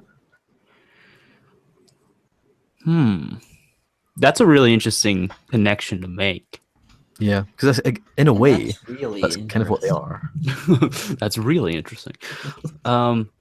I think you're onto something in terms of a connection. I don't know if it would be like an authorial connection, but it's a really interesting sort of Deleuzian cultural connection. Yeah. Because, okay, so if we talk about the Benshi as being very important players in early Japanese animation, and Clemens actually straight out makes the argument that perhaps part of anime's overperformativity is these influences of like these people being very upfront and like being very upfront and loud and being very performative in what they say, and that sort of bleeds into animation and the TV format of anime. Then the fact that we talk about the Rakuoka and how they battle with this performance and how that performance is continually changing and questioned could potentially tell us a little bit about how the medium of animation and its historicity is suited or might not be suited towards it. So I think it's interesting. I think that's an interesting perspective. I hadn't thought of that. Yeah, I was just thinking about when I was reading the early chapters again, and he was talking about that, and it's kind of like, in a way, they're kind of doing the same thing. Mm-hmm. Also, real quick, I have to get going. It was nice to see you guys. Nice to talk to some of you. So, talk to some of you guys later, and just have a nice day, everyone. Take care. I'll definitely see you around. Thank you. You too, Mr. Take care, bro. Mascot. Yeah, I have my position on Rakugo is always been pretty consistent. I really love it, particularly in terms of its function as a piece about the lie, which is something I really want to talk about. I just haven't gone around to doing it. But the Benshi position is really interesting. Mm-hmm.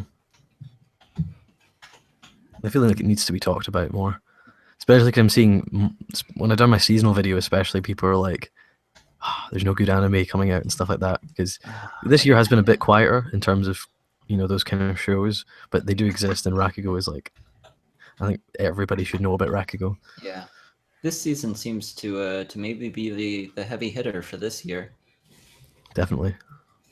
That's something. Yeah, Glass Reflections had that video, right? Which was there's so many shows each season. So you guys don't watch the classics because everybody's talking about the new shows. But the thing that stuck out to me was all that means is Glass Reflections, all of us. That just means that we need to talk about the classics. Like, as what? Yeah, I do wonder how much the watching of seasonals is actually directly detracting from the watching of classics, though, because how many of the people who are only going to be here to get in on the My Hero Academia train and the Berserk 2016 train, and those handful of shows of that ilk, in lieu of those shows, would be going back and watching Space Battleship Yamato. Yeah, they're not going to switch to early It's not Izaki. necessarily the same audience, I think. Mm-hmm. Like, if anything, it's us anime YouTubers that are the ones not watching the classics because we have to keep up with the seasonals, and that's it. Everyone else is just watching whatever they would be watching. Mm-hmm. It's not really my experience for new anime watchers. It's always been my experience that new anime watchers want recommendation and ask what's good. Yeah. So we tell them what's good. So if Yeah. we Speak don't for answer, yourself. Well, I get paid big bucks. I like recommending garbage. Sorry. Yeah, all right. So if the answer to that is 20 shows from this season, then I can understand the point. But if it's not, I don't understand the point. Yeah. Speak for yourself, Rito. I don't make any recommendations. Except Gate. The case, oh damn, I missaid it. The trail goes cold. No. Someone in the comments mentioned Hyuge Mono as well, which I think is like Oh, you've talked about that before, yeah. it's just it's very similar to Wish Kenji's here right now because this is right down his wheelhouse. yeah. It's really it's one of my favorites as well. I don't know if it's probably less accessible than Rakugo, but I think Hyogemono is a lot less accessible than Rakugo. The under the radar video, of course. it's really funny because for years the series wasn't fan subbed. The fan sub group that picked it up dropped it, I think halfway through, and just nobody picked it up for years. So it just didn't exist the second half. I didn't know Until- B Train did it. That's funny. And then another subgroup came and finished it off, which is quite. But it means that there's like literally a handful of people have seen it. Hmm. But it has a lot of stuff about how kind of ancient Japanese culture kind of plays into modern Japanese culture, which is really cool. Yeah.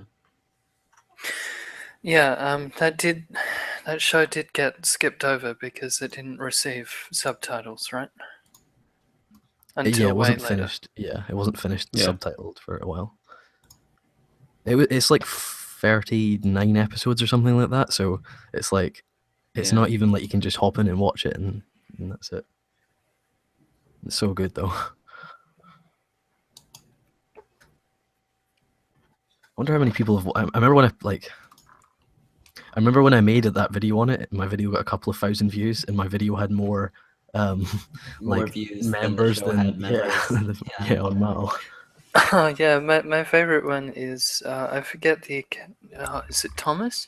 But they made a meme using Onisama, and the meme got more retweets than people who had watched the show. Oh, no. Oh, Hyogemono has 13,000 members on Mal now. That's pretty good. I remember it had literally like 3,000 when a couple of years ago, Let's see. which is that kind of like whole distortion about kind of 3x3s and favorite lists that like once upon a time like Misaki Yuasa shows like once upon a time they were quite obscure. Now they're like the most popular on the site and stuff like that, and they're so well acclaimed. It's that weird distinction that will probably get lost in history now. Yeah, for sure. I mean, Utna sort of languished in relative Western obscurity for a while, but now it's sort of couldn't imagine not thinking of classics and considering that. Well, I remember a time where to have one Misaki Yuasa show in your favorites was considered like, wow, like what's that? Who's this guy?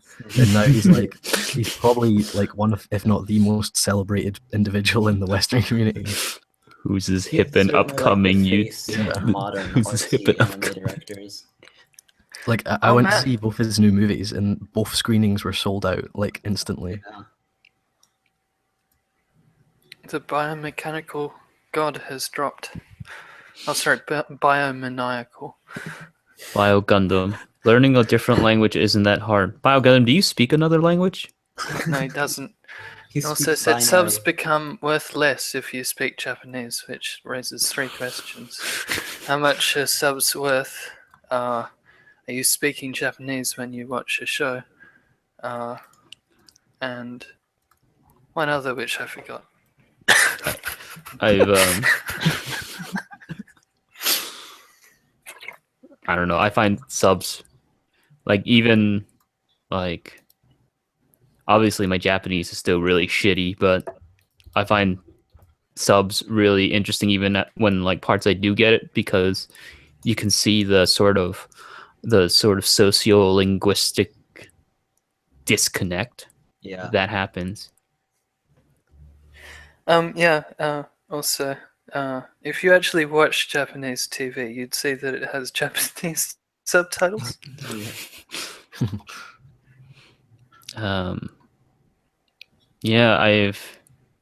NHK news videos are really nice for that.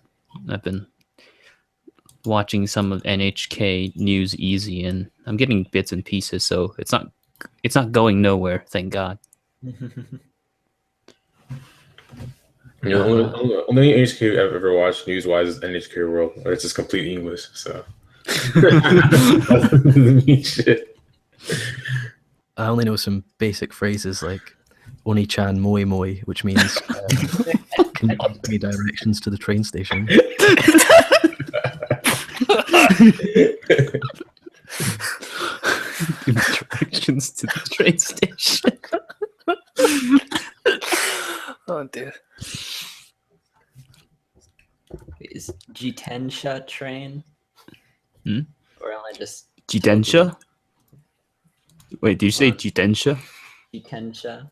Shitensha? Oh, that's a bike. Yeah, Goddamn. Jitensha's a bike. Man, foreign transportation. It's not bad. It's been like 2 or 3 years since I've I can been imagine Lachlan in Japan. You're like, sumimasen, jitensha wa dou? And like, jitensha wa doku desu ka? I mean, And like on a someone just shrugs and just walks philosophical away. is not a train just a large bike? でかいのやつ。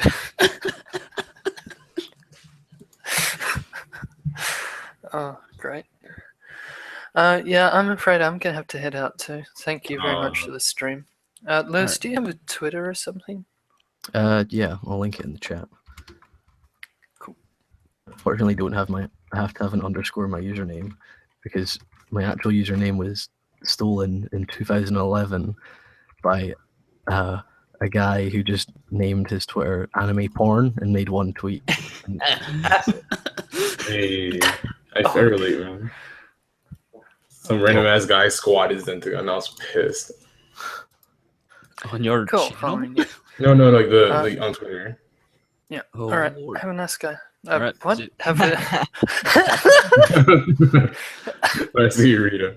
I've got nice guy on the mind. Have a nice day. See that, man.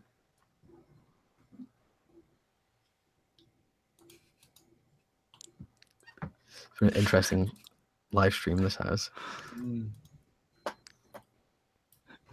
God damn it, Bio Gundam.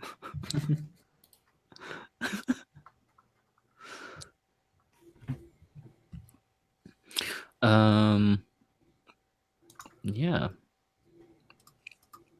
Yeah, not sure what else is there to follow up with. Yeah. Yeah, no.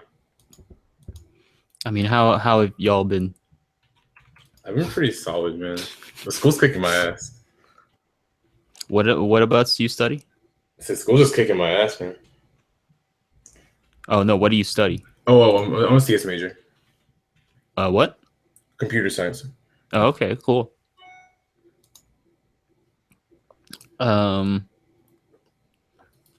Anime Expo sent me an email. I'm never going back to that place ever again. They're supposed to stand in like a 4-hour What's the email? long line, dude. Come on. I was in line for 6 hours. 6 hours. They want you Damn. to host a panel or something? No, I think it's just like, hey, don't forget. Oh. Yeah, it's a charity auction email. Okay. I've heard that American conventions are really bad for like just being like extremely too busy and kind of cringy. I can't really say because that statement implies that I have some alternative convention that I can compare it against. Yeah. Well, whenever like it happens and like everyone on Twitter goes, it's just like a few days of people saying that they're too tired and they've been Dying standing in in line for stress. hours. Like in the UK, like the biggest one is London Comic Con, which is essentially the same thing. It's an anime convention, and like you can get in 15 minutes, like from arriving there and being into the convention. Like you just kind of walk in, get past your ticket, and you're kind of in. It's that kind of thing where it's like, it seems like it's like every stall is just the same kind of Naruto keychain that they're selling. But that's like 50% of the convention. Yeah, like that's what really bothered me when I got to AX because apparently like AX, because it's industry convention more so, it tends to sell like newer stuff. And I wasn't prepared for that at all because I went in thinking I was going to like pick up like stuff that like, you know, you don't see at like other conventions. Yeah. But no, it was all like newer stuff. And I'm just like, I'm not going to start collecting volumes of Shokugeki no Soma. Come on, guys. Yeah, like why would you go to a convention and buy stuff that you can get on Amazon for like Yeah. half the price? I was just like, I can Never get this on understood that. Amazon for cheaper. What is this? Yeah. I need to like. I consider something a good find where like if I can't find on Amazon and I'm forced to look on eBay. Yeah. That's what I consider something a good find at a convention where it's just like I can't get this on Amazon. I'd have to go to eBay for this. Well, from what I've heard from like the older audience of anime fans is that conventions used to be this thing where you could go and you could pick up like an out of print DVD release of this obscure movie that costs like £100 online. You get it for like £5 in a bucket, and it's like that's just like the whole place. That seems to be like the kind of recollection of older conventions. Yeah, stuff's just too easy now. The modern generation doesn't appreciate the struggle. Now we just get replica Naruto knives. Yeah. Yeah, that's yeah, I don't know. But they did have that volume by Shintaro Kago though. That was nice. I've still never been to a convention. It's an I mean, interesting I only experience. just 20, so it's not as if it's been some You've never been to a convention? unreasonable amount of time, but yeah. Hmm. I'll be at AX next year. Probably, if things go to plan. If I'm ever rich, I'll come to AX. If I'm ever rich. I can write Maybe- off the airplane ticket as a business expense, and hopefully I can get at the very least press pass. So Yeah, I think you'll be able to get a press pass. I'll just I'll start some more beef with some YouTubers and make some more views, and then I'll be able to come. It's so expensive to come over from the UK though. yeah, especially West Coast. Yeah, the lines were too long. Yeah, I couldn't go to one that size. I think I go to MacFest like the last year, and that was already big enough. It's gonna be even worse this year. I couldn't go to like an anime expo size one. It'd be terrible. Seems pretty poorly run as well in terms of like. I remember, I think like there was some certain panel at AX this year that like filled up instantly, and like they just had people like trying to get in, and it was overflowing and stuff like that. Sounded Yeah. like pretty poorly organized.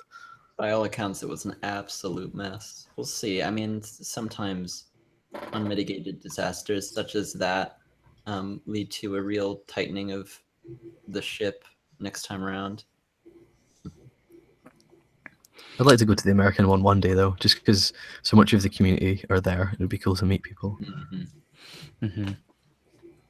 Yeah. I don't I can only afford to go to like one convention. I was supposed to go to Macadamia this year, but AX just annihilated my finances. I bet on the wrong horse, my dude. Yeah. I had a interview lined up with Takayuki Tatsumi, and I was just like, oh yeah, I'm gonna go to AX. What could possibly go wrong? Everything.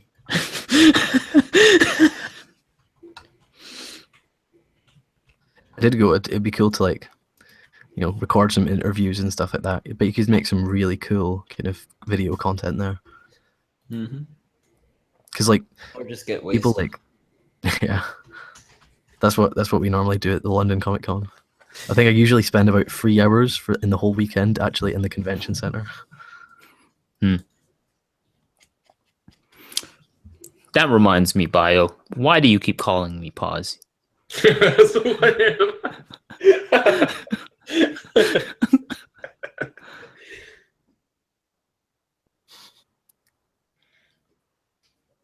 Well, your pause and the other guy Brian is Select, right? No, the other guy's Scrolls. Scrolls, man, our voice scrolls. The person nobody thinks I would partner up with. You can't erase Brian from history. He was an integral part of early pause and Select. Yep, Brian's still around. He's too busy teaching robots how to love, though.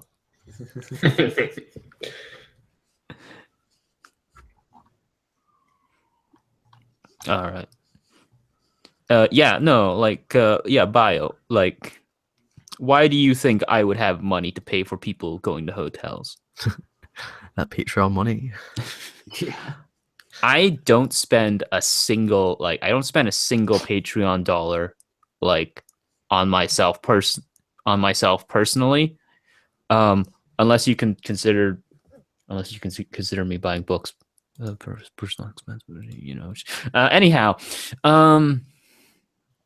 no, like recently I helped pay for a translation of a article on music composition in anime. I don't remember what the article was, but it's out there somewhere. Cool.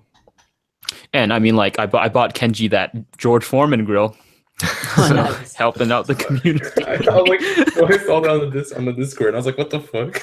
Why are you just buying more grill?" Like, It was only $17. It's for research purposes.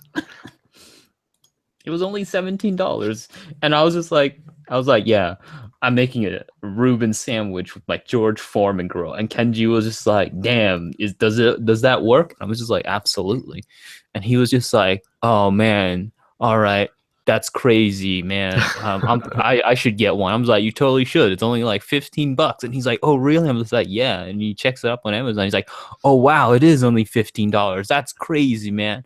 I guess I'm gonna wait until Christmas. Maybe I'll have enough money at Christmas to buy it then. And I'm just like, what is this? What is this fucking Oliver Twist motherfucker? Doesn't have $15. I'll send you $15. So I sent him $15. I'm gonna get into that sandwich making game, starting with some tuna sandwich. BLT is next on the docket. Gotta get some sandwiches in my life. I've been sandwichless for a while. Hell yeah. I can't send you a George Foreman grill though, Lachlan. You No, make it's more fine, money it's than fine. I do. Yeah, that's our Patreon. That's what the Patreon's for. I know how much money you make. It's more than mine. the subs will found your next endeavor into the sandwich making business. Also Yeah. gonna do a lentil soup, trying to revive my mother's classic recipe. What kind of recipe is that? Lentil soup with kielbasa. It's heavenly. Oh, so good.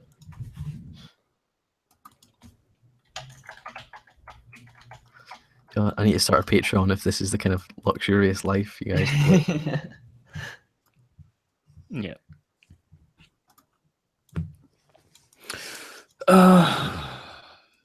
When are you going to Yeah. start a Patreon? You're on that uploading train. You seem like you're taking this seriously. You're on Yeah. the grind. I'm not sure. I've kind of thought about making a Patreon, but I don't know. I don't want to start it too early and then for it to like backfire or whatever. But Yeah. I don't know. At the moment, I don't feel like I've been making like good enough content for long enough to like justify a Patreon. Like I want to Yeah, be you making have like just really good recently videos. returned to consistency, so that's a fair Yeah. concern. Yeah. Yeah, because I stopped over the summer and then I started again. This is my second month for uploading.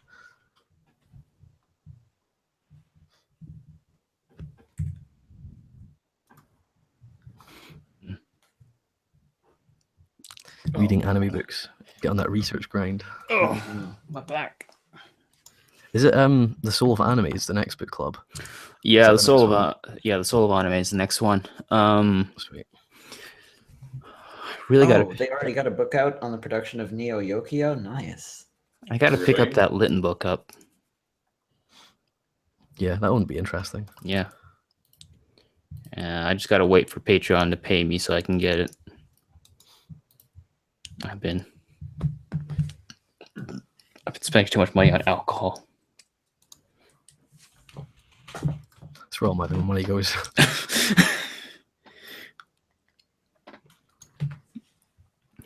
It's quite unfortunate, but that's the works, my dude. Mm-hmm. Okay. Too bad, Laffer. I am reading this chat. Still getting those anime every month comments. every month. That's from the explanation point skit I did, right? Yeah, that was a good one. I wrote that line. That's me. Ghostwriter, we got a ghostwriter out here. It's like my most popular comment on my channel. More like anime every month. You got to shoot for Yeah. every year now. Anime every year. Every year. Nani? Lewis doesn't upload? Christ, this is way too loud. Yo, what's up, Econ? Hey, what's up, man? Not What's up, much. dude? Dude, We got the about rep- like, yep. Huh? I'm just gonna say we got about 10, 15 minutes before my back gives out. no problem. What's it called? Haven't had a chance to talk to you in forever. I'm gonna relish this opportunity, man.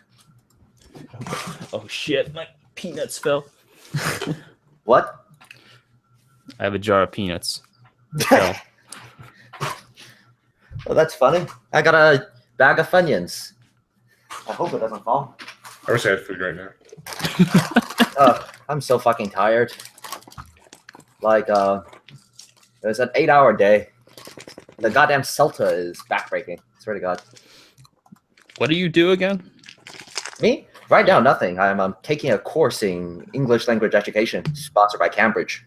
Oh, okay. That's cool. Brought to you by Cambridge. Well, I mean, it's a Cambridge certification, but this is like the highest level of English teaching certification you can get. Once I get this, I could go anywhere I want in the world. Nice. Of course, I'm probably just gonna go to like downtown Tokyo and shit. But Of course. yeah, obviously. But how about you guys? What you been up to? Not bad. I finished marking like a set of papers, and I can't really say much about it on a live stream because I'm pretty sure some of my students know I have this channel. So, but other than that, not bad. I thought you were in PhD. Are you an associate now? No, I'm still doing the PhD. Okay. I thought you had gone to do like some sort of what was it called? That kind of part-time professorship position. They're called Adjunct. Yeah. I thought. well, adjuncts are people who do it still as a job. They just don't have. It's just contractual. So in my position, it would be closer to something like a sessional, where they're like, yeah, you can come in and you can like teach, but this is part of your grad funding, so you don't get more money. Fuck you. Oh yeah, Twit longer. Digi keeps telling me to use it, but I can never get the hang of it. Yeah, It's I hate weird. it too. I don't Yeah. like it. It's not fun. Yeah, I think I used it once. I was like really confused. I did not like the way it felt at all. Yeah, dude, I had no idea the guy I was arguing with on what's it called? On Twitter was like one of the head guys at Crunchyroll. And Digi messaged me. He was like, "Dude, you're arguing with one of the head guys at Crunchyroll." What the hell? I'm burning so many bridges. I don't even know. Yeah, he's burning the bridges. I'm gonna be Alcatraz eventually. You know, just surrounded by water. But you know, watch the fuck out because I'm gonna have a great big moat. Non-flying units cannot attack.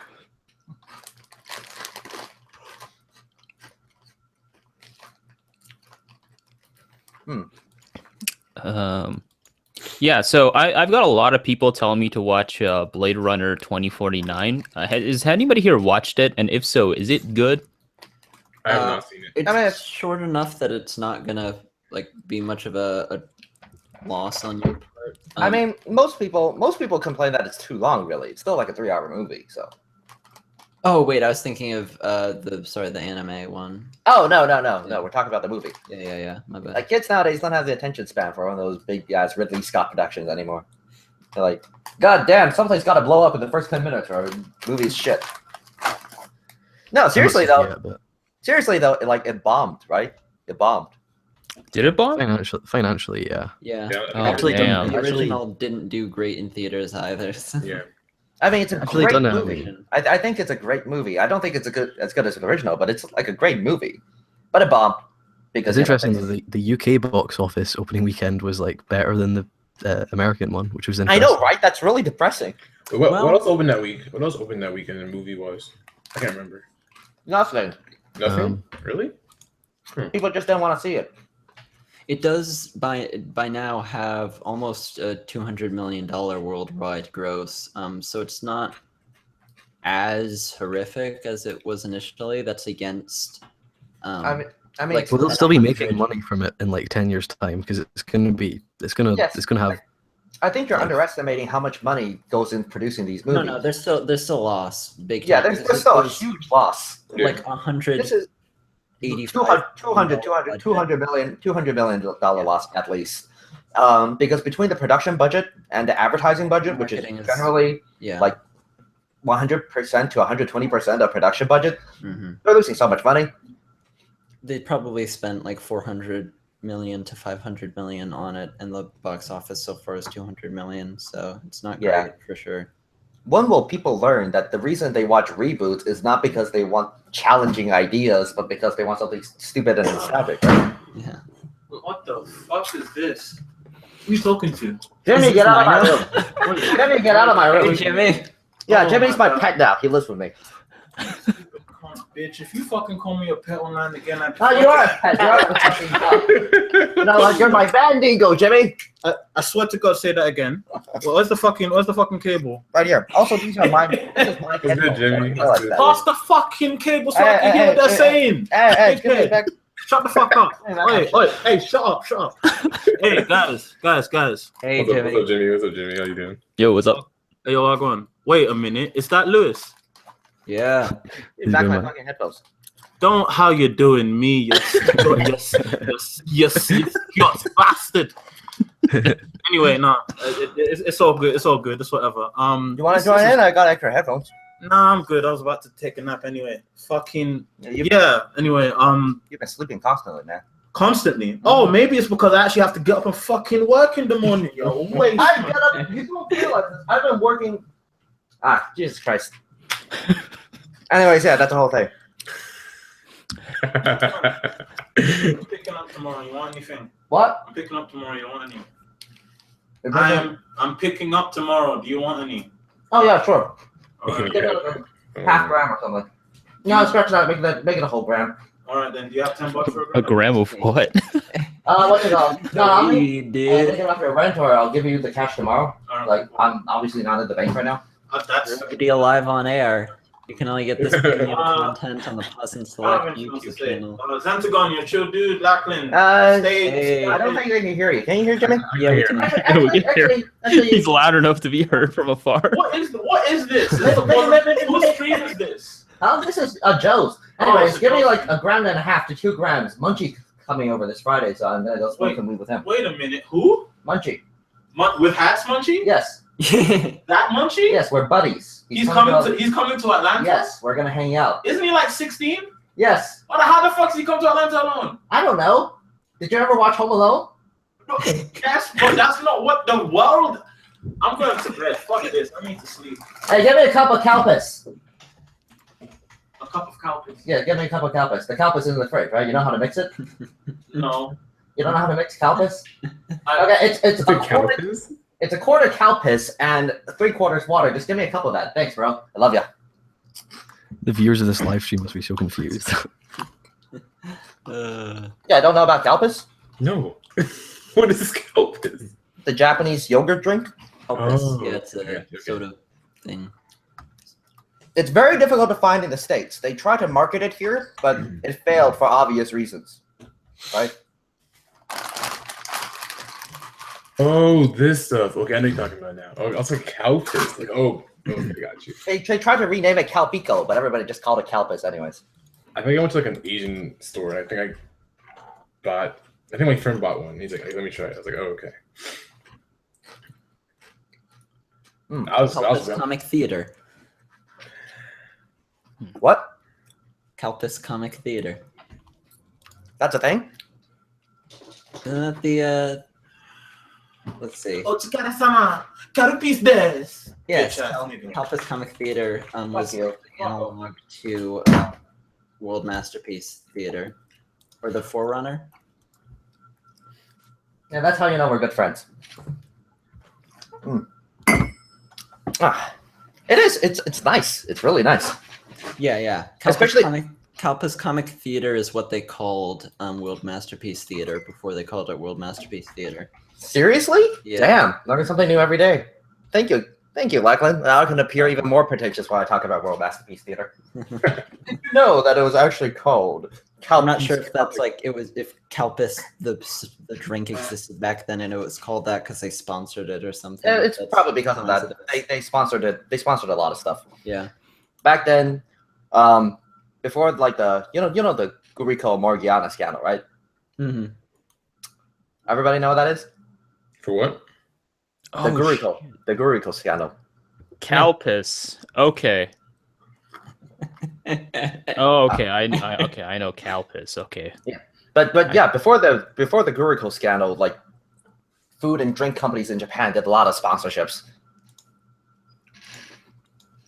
God damn! I kept like typing in like cow piss, and I'm just like, I don't get this. Exactly. That's what I was thinking. I was like, what the fuck? Cow piss? Yeah. Goes surprisingly well with steak. I gotta say, I like it, or chicken. It's like liquid yogurt. 3 years of semen. What?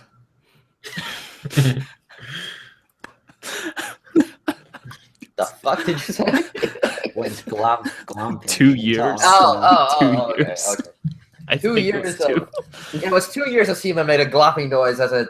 Why do I remember that? That was the only memorable thing that came out of Sword Art Online. And I watched that through 3 times. Okay. All right, my back is killing me. So this has been like 3 hours. Sorry you came in at the end there. No man. It was just kind of a sending off party, you know. I mean, he brought the music though. He brought the end of the stream. Hype. What's it called? Try some hot packs. That always works for me while my back is getting fucking fucked up. What are they called? Hot packs. You know, like those. Packs. Yeah, they're like chemical packs, and you break them apart, and they generate heat, and you put them on your back with like a pillow or something, and oh, it's heaven. Yeah, try that sometime. It works really well. All right, I'll have to see if I can find them. I live out in the middle of nowhere right now. Where are you? I live in a town called Peterborough, which is like an hour away from Toronto, but I don't have a car, so that hour is You a know big what? deal. You know what? You're finally living that anime life, man. You're living that OG anime life.